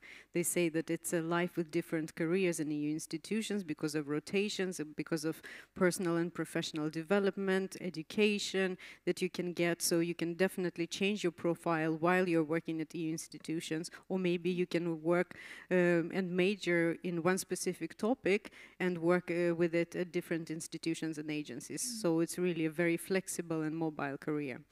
We are unfortunately out of time. If you have more questions to our guests, we're going to stay here after the session. Please visit our stands, take promotional materials.